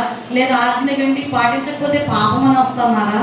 లేదా అసలు నీ లక్ష్యం ఏంటో దానిపైన దృష్టి పెట్టి నువ్వు మందిరానికి వస్తూ ఉన్నావు? ఒక్కెందుకంటే నువ్వు ఆలోచన చేయగలిగితే దేవుడు లోకంలో నువ్వు ఎందుకు వేరు చేశాడో నీకు అర్థమవుతుంది. ఈ రోజు నువ్వు దృష్టి పెట్టవలసిన దేని మీద అంటే, మరి అపోస్తలుడైన పౌలు గారు అన్న సమస్తము పెంటతో సమానంగా. ఎంత గొప్పవాడు పౌలు గారు తెలుసా? గమనీయులు పాదాల యొక్క ధర్మశాస్త్రాన్ని పఠించిన వాడంటే గొప్ప ధనవంతుడు అంటండి. ఇంత ధనవంతుడు అంటే నా సమస్తాన్ని కూడా వ్యర్థముతో సమానము. ఈ రోజు మనం అలా చెప్పగలుగుతామా? నా హోదా నేను విడిచిపెట్టను, నా స్థాయి నేను విడిచిపెట్టు. విక్టోరియా మహారాణి అంటే దేవుని సన్నిధిలో పిల్లల ముందు కూర్చుంటే ఒక ఆమె వచ్చి అంటే ఆమె కూర్చున్నాను చూసి దూరంగా వెళ్తుందంట. వెళ్తుంటే ఆవిడ అన్నంటే ఎందుకమ్మా దూరంగా వెళ్తున్నారంటే ఆవిడ చెప్తుందంట, అమ్మా మీరు మహారాణి కదా, మీ పక్కన నేను కూర్చోవడానికి సరిపోనంట. ఆవిడ అన్నంట, నేను దేశానికి రాణినే కావచ్చు, కానీ ఈ మందిరంలో ప్రతి వాని మోకాలు యేసునామమున వంగాలి, అందరము కూడా సమానమే అంటాడు. హల్లెలూయా, హల్లెలూయా. అంటే మనం ఇక దేవుని సన్నిధిలో ఈరోజు మనందరి లక్ష్యం ఏంటయ్యా అంటే ఆ నిత్యరాజ్యంలో ఏం పొందుకోవాలండి? ఉందాం మరి బుక్ చేసుకోండి. వాళ్ళని దేని కొరకు? ట్రైన్కి వెళ్ళాలంటే వారం ముందే బుక్ చేసుకున్న ఫ్లైట్లో ఎంతమంది ఎన్ని రకాలుగా బుకింగ్లు జరుగుతూ ఉన్నాయో, టికెట్లు అయిపోయి. దసరా వెకేషన్ కోసం ఆల్రెడీ లాస్ట్ వీక్ పిల్లలకి హాలిడేస్ పెట్టారు, మీరు ముందే టికెట్లు బుక్ చేసుకోండి. కడప, కర్నూలు, అనంతపురం అటు సైడ్ నుంచి వచ్చిన వాళ్ళకి వాళ్ళు లిస్ట్ పెట్టారు. మీరు అప్పటికప్పుడు బుక్ చేసుకోవడానికి అవ్వదు కాబట్టి ఇప్పటి నుంచి ఇప్పుడు వరకు సెలవులు ఉన్నాయి, మీరు ముందుగానే టికెట్లు. అంటే దేని వరకు? ఒక 10 రోజుల నుండి వచ్చేటువంటి ఇంటికి వెళ్ళడానికి ముందుగానే బుక్ చేసుకోవాలి. ఎప్పుడండి? అక్టోబర్లో 10వ తారీఖు నుంచి పోయే సెలవుల వరకు ఆగస్టులోనే బుక్ చేసుకోవాలి. ఎన్ని రోజులు ఉండడానికి? 10 రోజులు ఉండడానికి 2 నెలల ముందే బుక్ చేసుకోవాలి. అంతేనా? ఫ్లైట్కి వెళ్ళాలంటే నువ్వు వెళ్ళి ఉండేదాకా 1 నెల రోజులు ఉంటావేమో, ముందే బుక్ చేసుకోవాలి. అవునా కదా? మరి 10 రోజులు, నెల రోజులు ఉండే వాటికి అయితే నెలల తరబడి ముందే బుక్ చేసుకుంటున్నాం. మరి నువ్వు ఉండేది 1 రోజు వెళ్ళినాక అక్కడ 10 రోజులు చూశాను కదా, నాకు బోర్ పడుతుంది, మా దేశం వెళ్ళిపోతానంటానికి వీలు లేదు. ఇక్కడికి ఈ దేశానికి వెళ్ళాక ఇక్కడ అంతా బోరింగ్ గా ఉంది, నేను వెళ్ళిపోతానంటానికి కుదరదు. ఒక 10 రోజులు, వారమో, నెల, సంవత్సరం ఉంటాం కాదు, యుగాలు అక్కడే. మరి అక్కడ ఉండబోయేదాకా నువ్వు ఎప్పుడు బుక్ చేసుకోవాలి? ఎంతమంది బుక్ చేసుకున్నారు? దేవుడు నాకు ఇప్పుడే వచ్చింది అనుకోండి, ఈ క్షణమే ఎంతమంది అక్కడ స్థలం ఒక రెడీగా ఉంది అన్న నమ్మకం వాళ్ళు చేయొద్దు.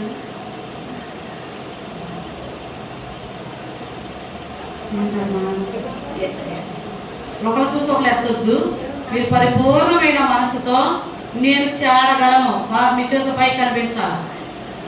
1 2 3 4 5 పురుషులు ఒక వ్యక్తి మాత్రమే అంటే ఎంతవరకేనా? అంటే మీకు ఇంకా నమ్మకం అంటే మీరు చేయవలసినవి చాలా ఏవో ఉన్నాయి. ఏం దొంగలు చేస్తున్నారు దేవుడి కదా, దొంగలు ఎవరు కదా రాజ్యానికి? సమయము, సామర్థ్యము, సొమ్ము, ఈ మూడింటి ఏ దొంగలు ఇచ్చినా కూడా నువ్వు అక్కడికి దాంట్లో అవకాశం లేదు. కాబట్టి నువ్వేం చేయాలంట?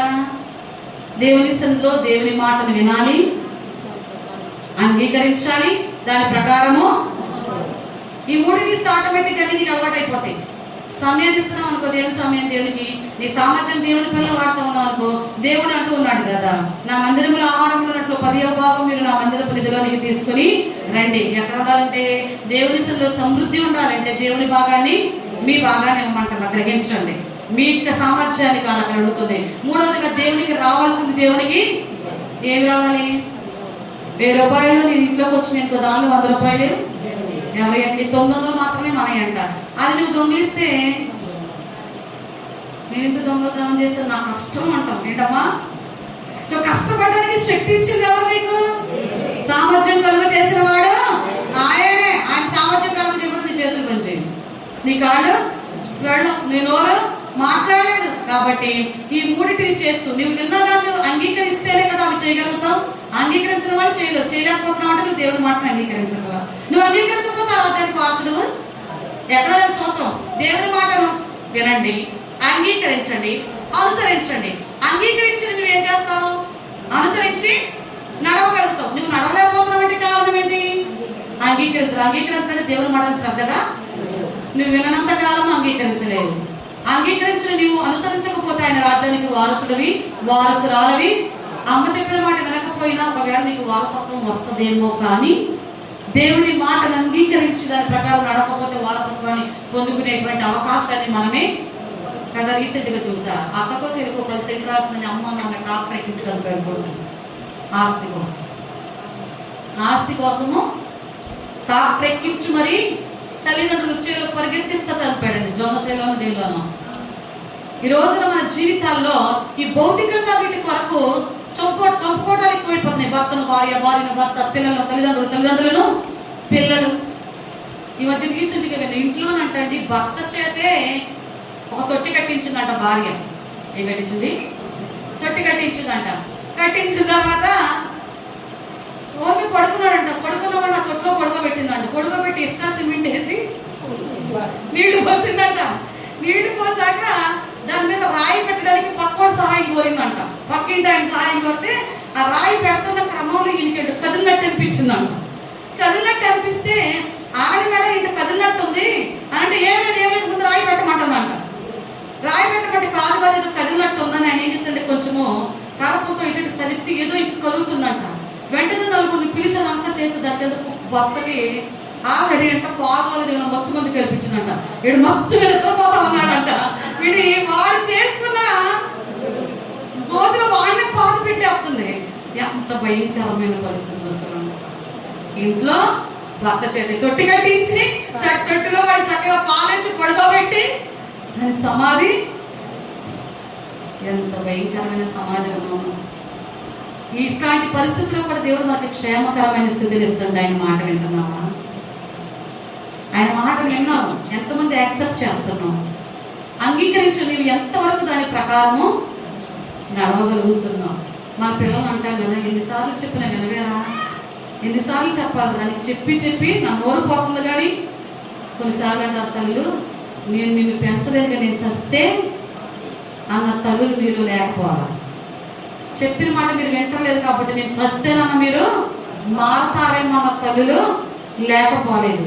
కానీ మన భౌతికంగా మనం ఎదుర్కొంటున్న పరిస్థితులను బట్టి మాట్లాడుతున్న మాటలు ఒక ఎత్తు అయితే, ఈరోజు దేవాది దేవుడిని ఎందుకు వేరు చేసిన లోకం నుండి తెలుసా? నీవు ఒక లక్ష్యంపై నీవు దృష్టి.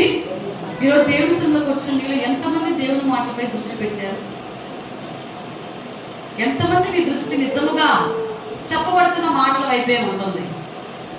మీరు పరిశీలించుకోండి ఒకసారి. ఈరోజు నేను దేవుని సన్నిధికి వెళ్ళా, ఏ మాటలు నేను విన్న మాటల ద్వారా నాకు ఎంత ఆత్మీయ ఎదుగుదల కలుగుతూ ఉన్నది, ఎంతవరకు నేను ఆత్మీయంగా నా జీవితాన్ని ముందుకి కొనసాగించుకోగలుగుతున్నాను అని నువ్వు ఆలోచిస్తే, రెండో వారం ఏం చేస్తావు తెలుసా? అందరికంటే ముందు నువ్వే ఉంటావు. దేవుని మాటపై దృష్టి పెట్టిన నీవు ఈ రోజు నువ్వు దృష్టి పెడితే తర్వాత క్రమంలో నువ్వు ముందు ఉండగలుగుతావు. ఈ రోజు నువ్వు దృష్టి పెట్టలేదు అనుకోండి, తర్వాత రోజు నువ్వు దృష్టి పెట్టి రావడానికి నీకు ఆశ కలగదండి. నీకు ఆశ కలగకపోవడం కారణం ఏంటి? దేవుని మాట మీద నీవు దృష్టి పెట్టట్లా, శ్రద్ధ నిలపడంలా.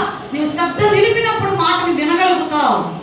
అనేక రకాల సంభాషణల మధ్య, అనేక రకాల శబ్దాల మధ్య దేవుని స్వరాన్ని నువ్వు స్పష్టముగా, సమూయేలు దేవుని స్వరాన్ని స్పష్టంగా ఎప్పుడు విన్నాడు? అర్ధరాత్రి వేళ నిద్రపోతూ ఉండగా సమూయేలు సమూయేలు అని మృదువుగా ఒక స్వరం వినపడుతుంటే ఈ బుడ్డోడు అనుకున్నాడంట ఏలీ ప్రవక్త అనుకుని వెళ్తే ప్రవక్త నేను కాదన్నాడు. రెండవసారి కూడా వినపడింది. ప్రవక్త అన్నాడు ఇది దైవ స్వరం అని గమనించి, నీవు ఈసారి అలా నిన్ను ఎవరైనా పిలిస్తే చిత్తము నీ దాసుడు ఆలకించుచున్నాడని చెప్పయ్యా అన్నప్పుడు మరలా అదే స్వరం మృదువుగా దేవుడు నీతో మాట్లాడాలంటే వివిధ రకాల శబ్దాలతో నిండిన లోకముల నుండి నువ్వు ఏమవ్వాలంటే ప్రత్యేకించబడాలి. ఏమవ్వాలి? ప్రత్యేకించబడ్డావా? ప్రత్యేకించబడిన వ్యక్తిగా అయితే నువ్వు ఎక్కడ ఉంటావు తెలుసా? దేవుని యొక్క సన్నిధిలో. ఎక్కడండి? సన్నిధిలో ఏముందండి? నిధి ఉంది. ఏముంది? నిధి. ఏ నిధి అది? వెండి బంగారాల కంటే విలువైన నిధి. దీన్ని ఎవరో దోచుకోలేరు, ఎవరో తీసుకుని వెళ్ళిపోలేరు. నువ్వు దీన్ని తొవ్విన కొలది పడే చేస్తుంది. నేను ఆత్మీయ జ్ఞానంతో అంచెలంచెలుగా నీకు ఆత్మీయ అభివృద్ధిని కలగ చేస్తా ఉంటది. హల్లెలూయా, హల్లెలూయా. వేరు చేయడం దేనికంటే ఒక లక్ష్యంపై నేను దృష్టి పెట్టడం కొరకే. నాలుగవదిగా దేవుడు ఎందుకు మనలను వేరు చేస్తూ ఉన్నాడయ్యా అంటే మనల్ని అభివృద్ధి పరచడానికంట దేవుడు మనలో పనికిరాని అలవాట్లను కత్తిరిస్తాడంట. ఎందుకు వేరుపరచాడో తెలుసా? వేరు చేసి అంట నీలో ఉన్న వ్యర్థమైన అలవాట్లనంట కత్తిరించడానికి. ఏం చేయడానికి? ఇది కష్టమే కదా. ఏది కత్తిరించబడ్డం అంటే? యోహాను సువార్త 15వ అధ్యాయము 2వ వచనం. నాలో ఫలింపని ప్రతి తీగెను ఆయన తీసి పారవేయును, ఫలించు ప్రతి తీగె మరి ఎక్కువగా ఫలింపవలెనని దానిలోని పనికిరాని తీగలను తీసివేయును. హల్లెలూయా, హల్లెలూయా. ఎందుకు దేవుడు మనల్ని వేరు చేస్తున్నాడంటే మనల్ని అభివృద్ధి పరచడానికంట, మనలో ఉన్నటువంటి వ్యర్థమైన వాటిని అంటే కత్తిరించడానికంటే. చాలా మందికి కత్తిరింపు బాధాయి, కానీ ఈ కత్తిరించడమే చాలా ప్రయోజనకరమైందంట. ఊడ్పు ఊడ్చారా? ఊడ్చిన తర్వాత దానిలో కలుపు మొక్కలు వస్తూ ఉంటాయి.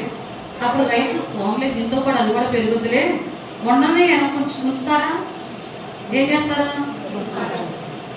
దాని వల్ల వీలైతే ముందు కొడతారు. ముందు కొడితే చచ్చిందా సరే, లేకపోతే వేర్లతో సహదాన్ని. అవును కదా.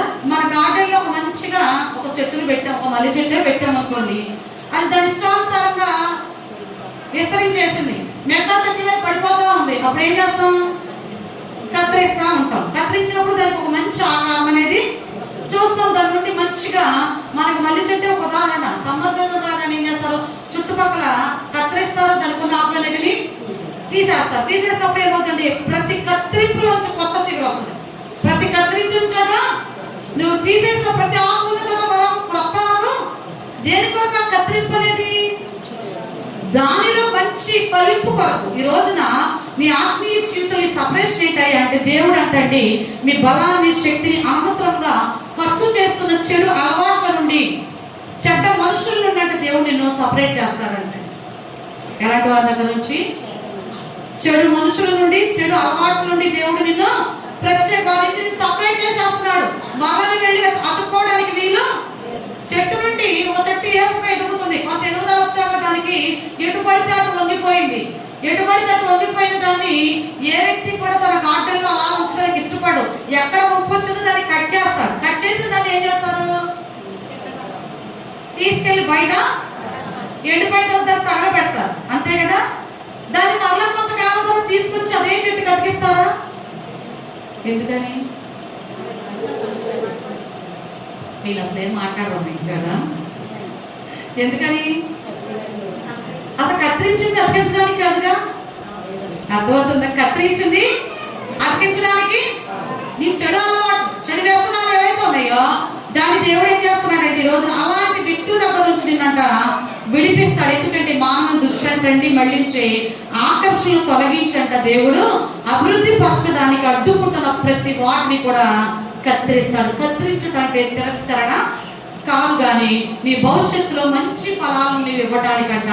కాబట్టి కోల్పోయిన దాన్ని చూసంట ప్రస్తుత కాలాన్ని నువ్వు తప్పుగా అంచనా వేయవలసిన అవసరము లేదు. నువ్వు గ్రహించవలసింది, నువ్వు ప్రశ్నించవలసింది ఏంటంటే దేవుడు నన్ను దేని కోసం సిద్ధం చేస్తున్నాడు? ఈ వ్యక్తి నుండి నన్ను దూరపరిచాడంటే అసలు దేనికోసం దేవుడు సిద్ధపరుస్తున్నాడు? మనకు అర్థమయ్యే భాష చెప్పనా? పిల్లల్ని మనం తీసుకెళ్ళి ఏ సెక్షన్లో వేసామనుకోండి స్కూల్లో, మనందరికి కూడా ఏ సెక్షన్ ఇష్టం? పిల్లలకి ఏంటి, తల్లిదండ్రులకి ఏంటి? మా పిల్లలు ఏ సెక్షన్లోనే ఉండాలి అనుకుంటాం, అవునా? అదే పిల్లల్ని కొన్ని రోజులు కొన్ని యూనిట్ టెస్ట్లు, కొన్ని స్లిప్ టెస్ట్లు, వీక్లీ టెస్ట్లు పెట్టిన తర్వాత ఆ క్లాస్ టీచర్స్ కానీ ప్రిన్సిపల్స్ ఏం చేస్తారంటే సపరేట్ చేస్తారు. ఆ సపరేషన్ కొంతమంది ఏ నుండి డైరెక్ట్గా సీక్ వచ్చేసేవాడు ఉంటాడు. ఏ నుండి డైరెక్ట్గా అంతే కింద పడ్డట్టు ఏ సీక్ వచ్చేస్తాడు. వీడింటికి వచ్చి నెత్తి నేలకుండా పెట్టుకుని ఏడుస్తా ఉంటే మాతో పాటు పేరెంట్స్ కూడా ఎంత పని చేశారు అనుకుంటాం. వాళ్ళు ఎందుకు సపరేట్ చేస్తారో తెలుసు? అక్కడ వీడు అక్కడ ఉంటే గ్రహించే టాలెంట్ వీడికి లేదు. ఇక్కడ నుంచి గ్రౌండ్ స్టేజ్ నుంచి వెళ్తేనే వాడికి ఆ సబ్జెక్ట్ అనేది ఓమవాదాన్ని వాడిని తీసుకెళ్ళిపోయి ఇక్కడ ఒక 10-15 లైన్లు ఉన్న ఎస్ఏ క్వశ్చన్ రాయమంటే రాస్తాడా? ఆ ఏ సెక్షన్ లో 10-15 లైన్లు ఉన్న ఎస్ఏ క్వశ్చన్ రాయాలి. ఇక్కడ ఆ సి సెక్షన్ లో ఏంటి? Fill in the blanks, multiple choice questions. ఇవి ఈజీగా వచ్చినాడు ఆటోమేటిక్గా బి సెక్షన్కి వెళ్తాడు. అక్కడికి వెళ్ళాక 2 మార్క్స్ క్వశ్చన్స్ అలవాటు అవుతాయి. ఇది వచ్చిన ఎస్ఐ క్వశ్చన్ తీసుకెళ్తారు, అంతేనా? ఇట్లా కాకుండా కాదు మా వాడిని ఆ ఎస్ఐ క్వశ్చన్లోనే ఉంచాలి, వీడికి ఫిల్ ఇన్ ద బ్లాంక్స్ వద్దు అంటే అప్పుడు వాళ్ళు ఏమైనా క్వశ్చన్ చేస్తారో తెలుసా? అసలు నీ వాడికి సెంటెన్స్ చదవడం వచ్చా? ఏమొచ్చా? ఈ సెంటెన్స్ ఏంటో చదవటమో అప్పుడు ఏం చెప్తాం మనం? ఈ అడుగుతాయా నీకు రాదా? ఎక్కడ ఆ ప్రిన్సిపాల్ ఉంది ఎరా ఎంత ఖర్చు పెడుతున్నావు అది ఇదని ప్రిన్సిపాల్ మీద తలెగరేస్తాను నేను ఇంటికి వచ్చిన వాడు. నిజంగా నీకు రాదారా అంటాడు. నాకేమి అంటే ఇవన్నీ దేనికోసం అంటండి ఈ రోజున? ఈ కత్తిరింపు, ఈ సపరేషన్ అనేది దేనికోసం అంటే దేవుడు నిన్ను సిద్ధం చేస్తా ఉన్నాడు. దేని వరకు తెలుసా? ఒక ఉన్నతమైన జీవితాన్ని ఇవ్వటం. ఉన్నతమైన జీవితాన్ని మనకి ఫస్ట్ క్లాస్ సెకండ్ క్లాస్ రాని ఏబిసిడీలు 10th వెళ్ళినప్పుడు రావు, గ్రహించండి. ఫస్ట్ క్లాస్ వరకు రాని ఏబిసిడీలు కానీ ఆలు కానీ 10th వెళ్ళినా నేర్చుకోవడానికి ప్రయత్నం చేయబాకండి. కొన్న లైఫ్ అంతా ఎక్కడ సిద్ధపడండి. ముందుగానే రావాల్సిన నేర్చుకోవాల్సిన వాటన్నిటిని కూడా మనం ఏం చెప్తాం తెలుసు? ఇంగ్లీష్ మీడియం అందుకే రాదని మనమే కొన్నిసార్లు మన పిల్లలకు చెడపడతామండి. మనమే చెడపడతా ఉంటాం. ఎందుకు రాదురా, నీకు ఇంగ్లీష్ వచ్చినప్పుడు తెలుగు ఎందుకు రాదని మాట్లాడలేము. అవునా కదా? ఎంతమంది ఉన్నారు తెలుగులో ఉంటారు చేత భాగంలో.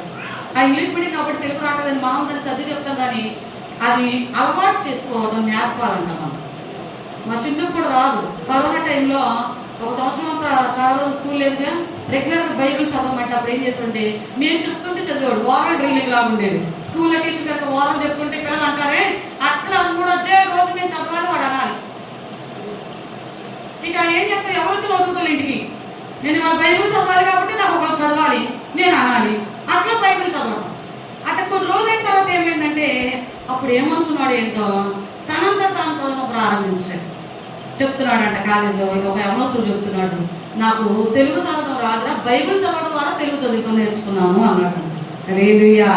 ఏంటంట? బైబిల్ చదవడం ద్వారా దేనికోసం సిద్ధం చేస్తాడు దేవుడు? ఒక ఉన్నతమైన స్థాయిని మనకి ఇవ్వటానికి. ఆ స్థాయి ఎలాంటి రోజు మనం చెప్పలేం, కానీ ఒకనొక రోజున మనం కూర్చోబెట్టిన స్థితి ఉంటుంది చూసారా, దాని వెనక గొప్ప ఆశీర్వాదం. ఎందుకు వీళ్ళు సపరేట్ అయిపోతున్నారని బాధపడదు, ఎందుకు నన్ను విడిచిపెడతారని దుఃఖపడవలసిన అవసరము వాళ్ళ ద్వారా నీకు ఏ హాని ఉందో, లేదా వాళ్ళు నీ విలువను నిన్ను గుర్తించిన వారు నిన్ను దాటి వెళ్ళిపోతారు. గమనించండి, తల్లిదండ్రుల విలువ చాలా మంది గుర్తించరు, విడిచిపెట్టి వెళ్ళిపోయే వాళ్ళు. లేదా అలా వెళ్ళిపోబట్టి ఈ రోజున అనాథాశ్రమాలు ఎన్నో ఉన్నాయి. ఈ రోజు నీ జీవితంలో ఈ యొక్క కత్తిరింపు, ఈ యొక్క ఎక్స్ట్రాగా ఉన్నటువంటి ఈ యొక్క మరి చెడు అలవాట్లు, లేదా నీ యొక్క సమయాన్ని వృధా చేస్తున్న మనుషులను దేవుడు తొలగిస్తూ ఉన్నాడంటే కారణం ఏంటంటే దేవుడు నిన్ను ఒక ప్రత్యేకమైన దానికోసము సిద్ధం చేస్తూ ఉన్నాడు. హల్లెలూయా, హల్లెలూయా. 5వదిగా ఈ ఒంటరితనము, ఈ వేరు చేయడం దేనికై అంటే దేవుడిపై ఆధారపడటం కొరకండి. దేని కొరకంట? ఈ సపరేషన్ దేని కొరకని చెప్పాను మొట్టమొదటిగా. పోయి ఆలోచించండి గట్టిగా అందరూ కూడా. దేని కొరకమ్మా ఈ సపరేషన్ చేయబడ్డం? మొదటిగా నీ విలువేంటో దాన్ని బహిర్గతం చేయడానికి. రెండవదిగా అమ్మా దేవుడు మిమ్మల్ని అందరూ దీవించుగా చక్కగా మంచిగా రెస్ట్ రూమ్ లాగా వాడుకుంటారు అందరూ కూడా. దేవుడు బయటికి రండి, ఇదే చెప్పేది మీకు. ఆ రాజ్యంలో మీకు స్థానం కావాలంటే శ్రద్ధగా దేవుని మాటను 4 మాటలే మనం వెంటనే రిప్లై ఇవ్వలేకపోతున్నాం అంటే ఉపయోగం ఏమి? ఎందుకు దేవుడు ఏం చేస్తున్నాడంటే మొదటిగా నీలో ఉన్న విలువను లేదా నీ శక్తిని బహిర్గతము చేయడానికి. రెండవదిగా నీకు జీవితంలో దేవుడు నిన్ను నిలవబెట్టబోయే స్థానంలో అంటే అందరూ కూడా మీతో పాటు ప్రయాణము చేయలేరు. మూడవదిగా నీ లక్ష్యంపై నీవు దృష్టి పెట్టడానికి. నాలుగవదిగా దేని కొరకమ్మా? వ్యర్థమైన వాటిని కత్తిరించడానికంట. 5వదిగా దేవునిపై. సామెతలు 3:5 నీ స్వబుద్ధిని ఆధారము చేసుకొనక నీ పూర్ణ హృదయముతో నువ్వు చేయవలసిన పని ఏంటయ్యా అంటే సామెతలు 3:5 ఈ మాట చదువుకుని ముగించుకుందాం. నీ స్వబుద్ధిని ఆధారము చేసుకొనక నీ పూర్ణ హృదయముతో యెహోవా యందు నమ్మకముంచుము, నీ ప్రవర్తన అంతటి యందు ఆయన అధికారములకు ఒప్పుకొనుము. హల్లెలూయా. దేవుడు మన సొంత బలాన్ని లేదా మనుషుల మీద ఆధారపడే తత్వాన్ని తగ్గించంట దేవుని మీద మాత్రమే ఆధారపడేటట్లుగా కొన్ని ప్రత్యేకమైన కాలాలను దేవుడు అనుమతిస్తాడంటండి. హల్లెలూయా, హల్లెలూయా. అందరూ నిన్ను విడిచిపెట్టి వెళ్ళిపోవచ్చు, కానీ దేవుడు నీకు తోడుగా ఉంటాడంటండి. అందరూ నిన్ను త్రోసివేయచ్చు, కానీ దేవుడు నీకు తోడుగా.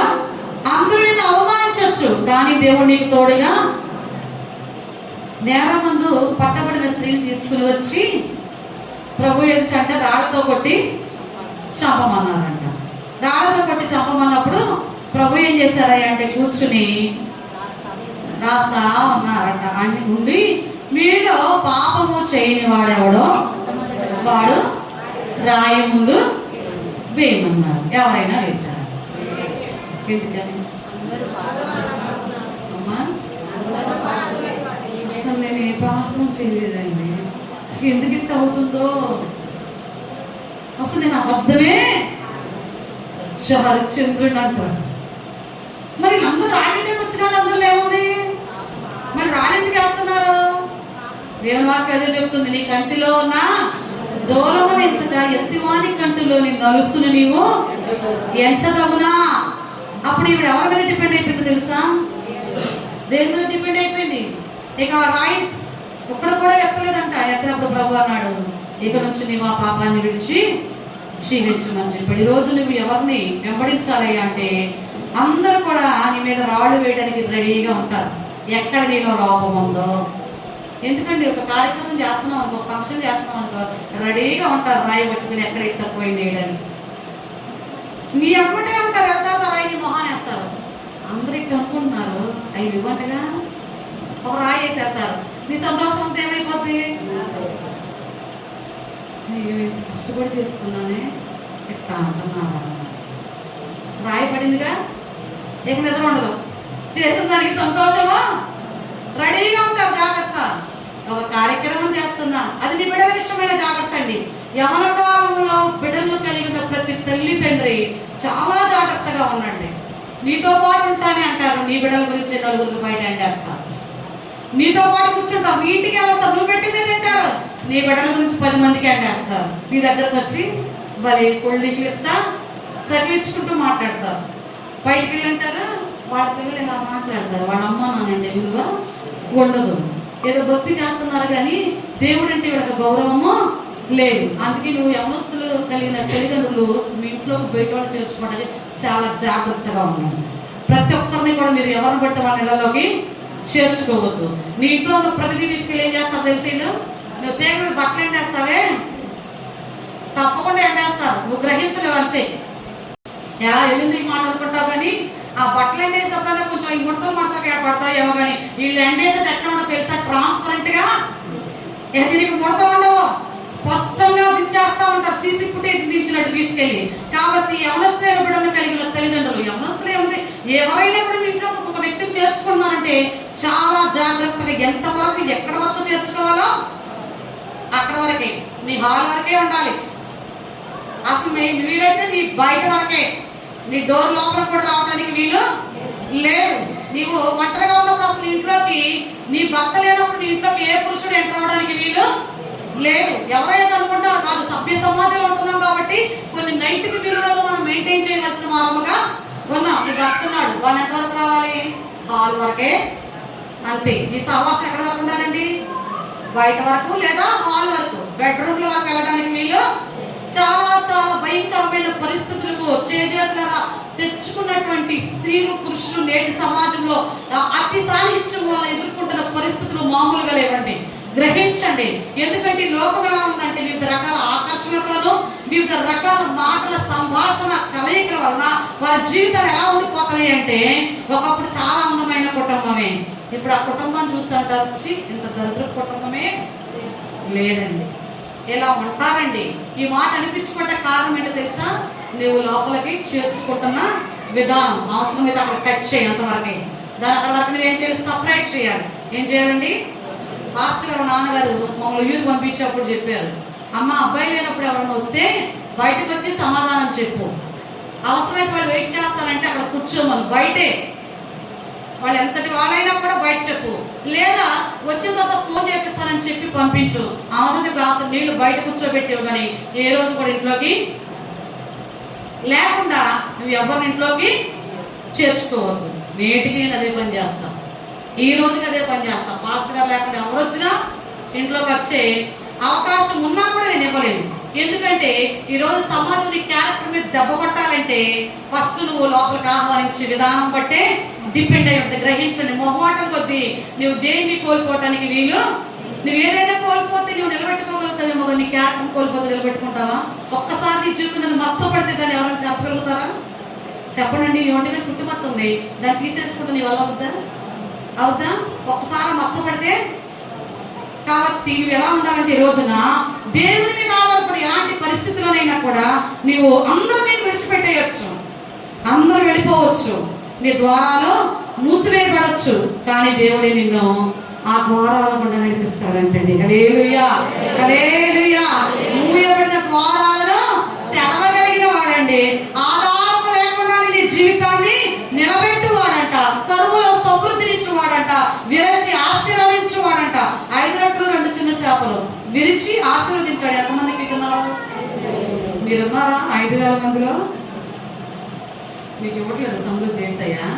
మరేంటి లేవన్నట్టుగా చూస్తున్నారు?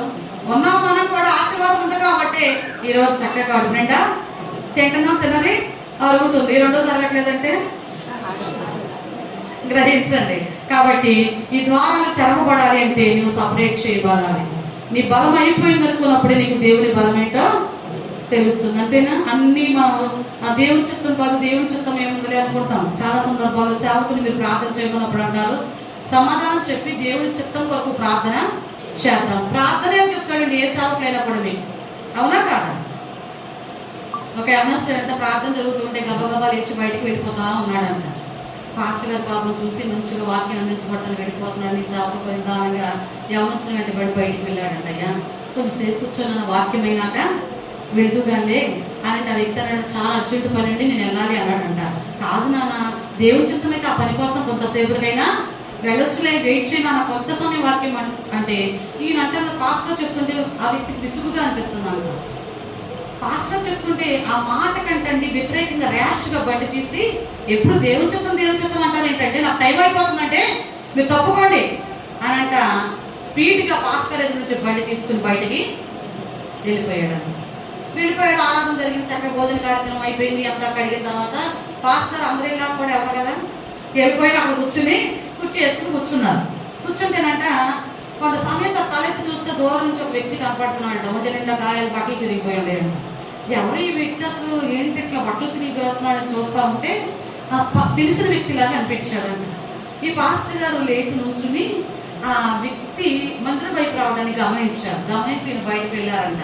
వెళ్ళి చూస్తే ఏంటయ్యా ఈ గాయాలు ఏంటి, ఏమైంది ఏంటి అని అడుగుతూ ఉంటే అప్పుడు అంటున్నాడంట, నేను ఒక పని మీద వెళ్తా ఉంటే ఆ స్పీడ్లో డివైడర్ను కొట్టాను, నా బండి గిరగరా తిరుగుతా ఉంది. దాంతోపాటు నేను కూడా ఈ మధ్య చూసారు మీరు, ఊరు నుంచి పామారిలో ఒక బైక్ మీద వెళ్ళే వ్యక్తి స్పీడ్ టర్నింగ్ లో బండి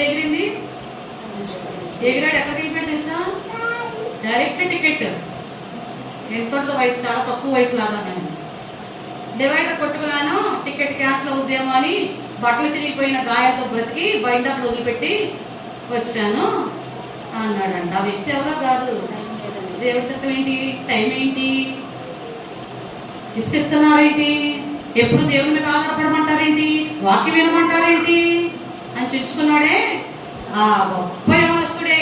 గాయాలతో చిరిగిన బట్టలతో బండి వదిలిపెట్టి వచ్చాడు. సరే పాస్టర్ ప్రార్థన చేశారు, వెళ్ళరా నాన్న అన్నారు.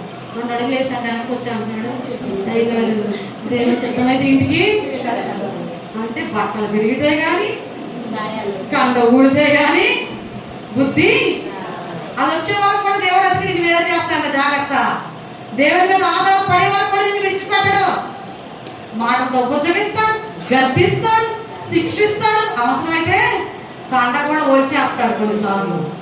అప్పుడు ఎందుకు నీ స్వబుద్ధిని ఆధారము, నీ ప్రవర్తన నీ చిత్తమైతే నాకు ఈ పని అప్పగించు, నీ చిత్తమైతే ముందుకు వెళ్ళే కృపను దయచేయి ప్రభువా. అందుకే అపోస్తలుడైన పౌలు గారు ఏమన్నారు తెలుసా? 2 కొరింథీయులకు రాసిన పత్రిక 12:10 నేను ఎప్పుడు బలహీనుడనో అప్పుడనే బలవంతుడు. నీ బలహీనతలో ఆయన శక్తి నీకు పరిపూర్ణం అవ్వాలి అంటే నీవు పూర్ణ హృదయంతో ఎవరి మీద ఆధారపడాలి? నాకేం తక్కువండి, మా అమ్మ నాన్న ఉన్నంతకాలం నాకు లోటు. ఎవరి మీద ఆధారపడుతున్నారు? అమ్మా నాన్న మీద. అత్తగారింటికి వెళ్ళాకంటారు, అక్కడ ఏదైనా తక్కువ అయిందనుకో నువ్వేం చూస్తున్నా మా నాన్న ఎలా చూసేవాడో తెలుసా?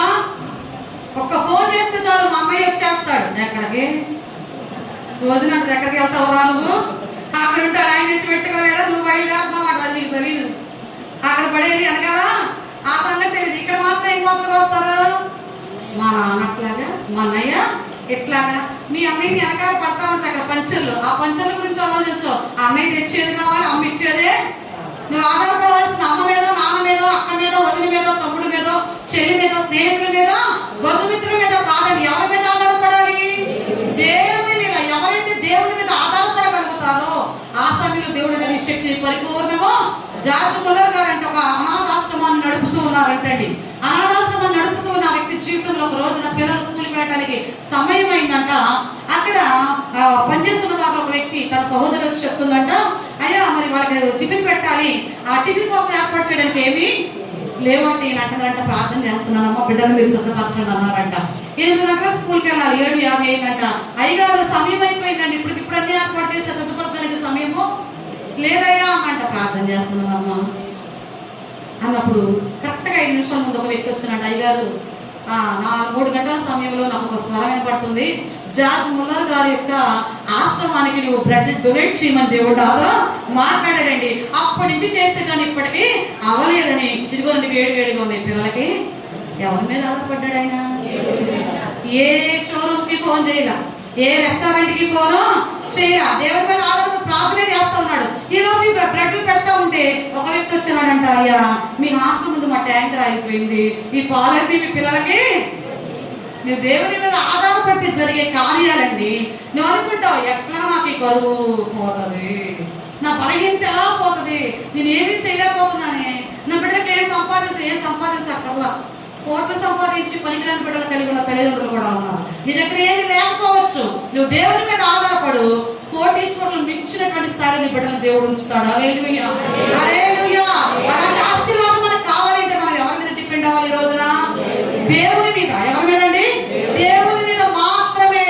నీ స్వబుద్ధిని ఆధారం చేసుకోవద్దు, నీ తల్లిదండ్రులను ఆధారం చేసుకోవద్దు, నీ బంధుమిత్రులను, నీ ధనాన్ని, నీ జ్ఞానాన్ని, నీ బలాన్ని, నీ ఉద్యోగాన్ని దేన్ని కూడా ఆధారం చేసుకోవద్దు. నీ పూర్ణ హృదయంతో జార్జ్ ముల్లర్ గారు చేసింది ఒక్కటే. 100 మందికి అప్పుడప్పుడు ఎక్కడి నుంచి వస్తాయండి అనిపిస్తుందా మీకు ఎప్పుడన్నా? ఇప్పుడు చేయాలంటే ఎక్కడి నుంచి చేయగలను? నా వల్ల ఏమవుద్ది? పాస్టర్ ప్రార్థన చేయండి. ఏమంటారు? ప్రార్థన చేద్దాం. ఆ సమయానికి దేవుడు ఎలా సమకూరుస్తాడో కొన్నిసార్లు ముందే తెచ్చి తర్వాత వెళ్ళి పెట్టొద్దాం. ఎందుకంటే దేవుడు కార్యము మన దేవుని మీద ఆధారపడినప్పుడు అండి ఎక్కడ కూడా దేవుడు మన సిగ్గుపరిచేవాడు. మనుషులైతే నిన్ను వాడుకుని నిన్ను సిగ్గుపరిచే విధంగా నేను మాట్లాడతారేమో, కానీ ఈ దేవుడి కొరకు నువ్వు చేసిన ఏది కూడా నిన్ను సిగ్గుపరిచేది కాదు. ఎన్నడూ కూడా దేవుడు నిన్ను తక్కువ చేయడు. ఈ రోజు నువ్వు ప్రత్యేకించి దేవునిలో కూర్చోబెట్టాడంటే కారణం ఏంటంటే ఈ ఒంటరితనం అంట దేవుని మీద ఆధారపడేటట్టుగా. ఎందుకంటే ఈ ఒంటరితనంలో అంట దేవుడు జనసమూహంలో నేర్పించలేని కొన్ని విషయాలు నీకు నేర్పిస్తాడంట ఎప్పుడు ఏకాంతముగా ఉన్నప్పుడు. ఎందుకంటే నీవు ఇతరులతో ఉన్నప్పుడు నీ దృష్టి అంటండి బాహ్య ప్రపంచం మీద ఎక్కువగా ఉంటుందంట.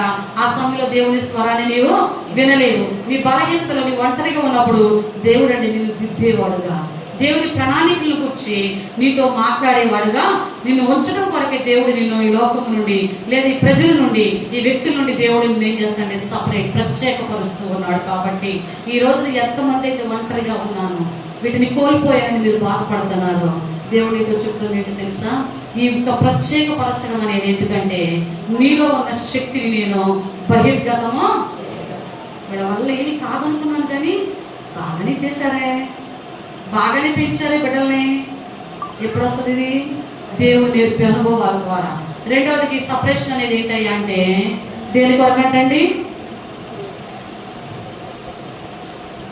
ఈ సపరేషన్లో నెక్స్ట్ స్టేజ్లో దేవుడు నిలబెట్టడానికి నీ నిలబెట్టే క్రమంలో అందరూ కూడా నీతో పాటు కలిసి ప్రయాణము చేయరు. మూడవదిగా నీ లక్ష్యంపై నీవు దృష్టిని పెట్టడానికి. నాలుగవదిగా నిన్ను అభివృద్ధి పరచడానికి నీలో ఉన్న వ్యర్థమైన పనికిరాని అలవాట్లను దేవుడు కత్తిరిస్తాడు. ఏం కత్తిరించుకోవాలో చూడండి. ఈ రోజున కత్తిరి పెట్టి కత్తిరించుకోవాలని ఎక్కడ పడితే అక్కడ కట్ చేయబాకండి. ఎక్కడ పడితే అక్కడ ఒక వ్యక్తి అంట చెవులను ముక్కులను వెంటనే కట్ చేసుకోబోయి కండ కట్ చేసుకున్నారంట. పనికిరాని అలవాటు కట్ చేసుకోమని కత్తిరి పట్టి వెళ్ళి నోరు మాట్లాడుతుంది కానీ నాలుగును చూడవాడిని వాసన చూస్తాను, ముక్కులు వెనకవాడిని మాట్లాడుతాను, చెవులు వీటిని కాదు కట్ చేయాల్సింది. మీరు ఎట్టి కట్ చేయాలి అమ్మా? ఆ అలవాట్లు వ్యసనాలను మీరు కట్ చేయండి. ఐదవదిగా ఈ ఒంటరితనం దేవుని మీద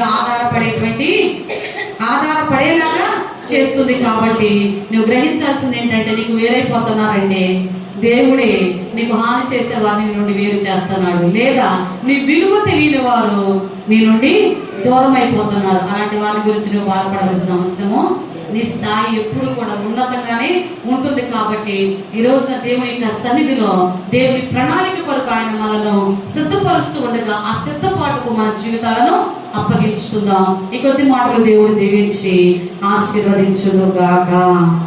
ఆమేన్. అందరూ లేచి నిలబడినట్లయితే దేవుని యొక్క సన్నిధిలో ప్రార్థించుకుందాం.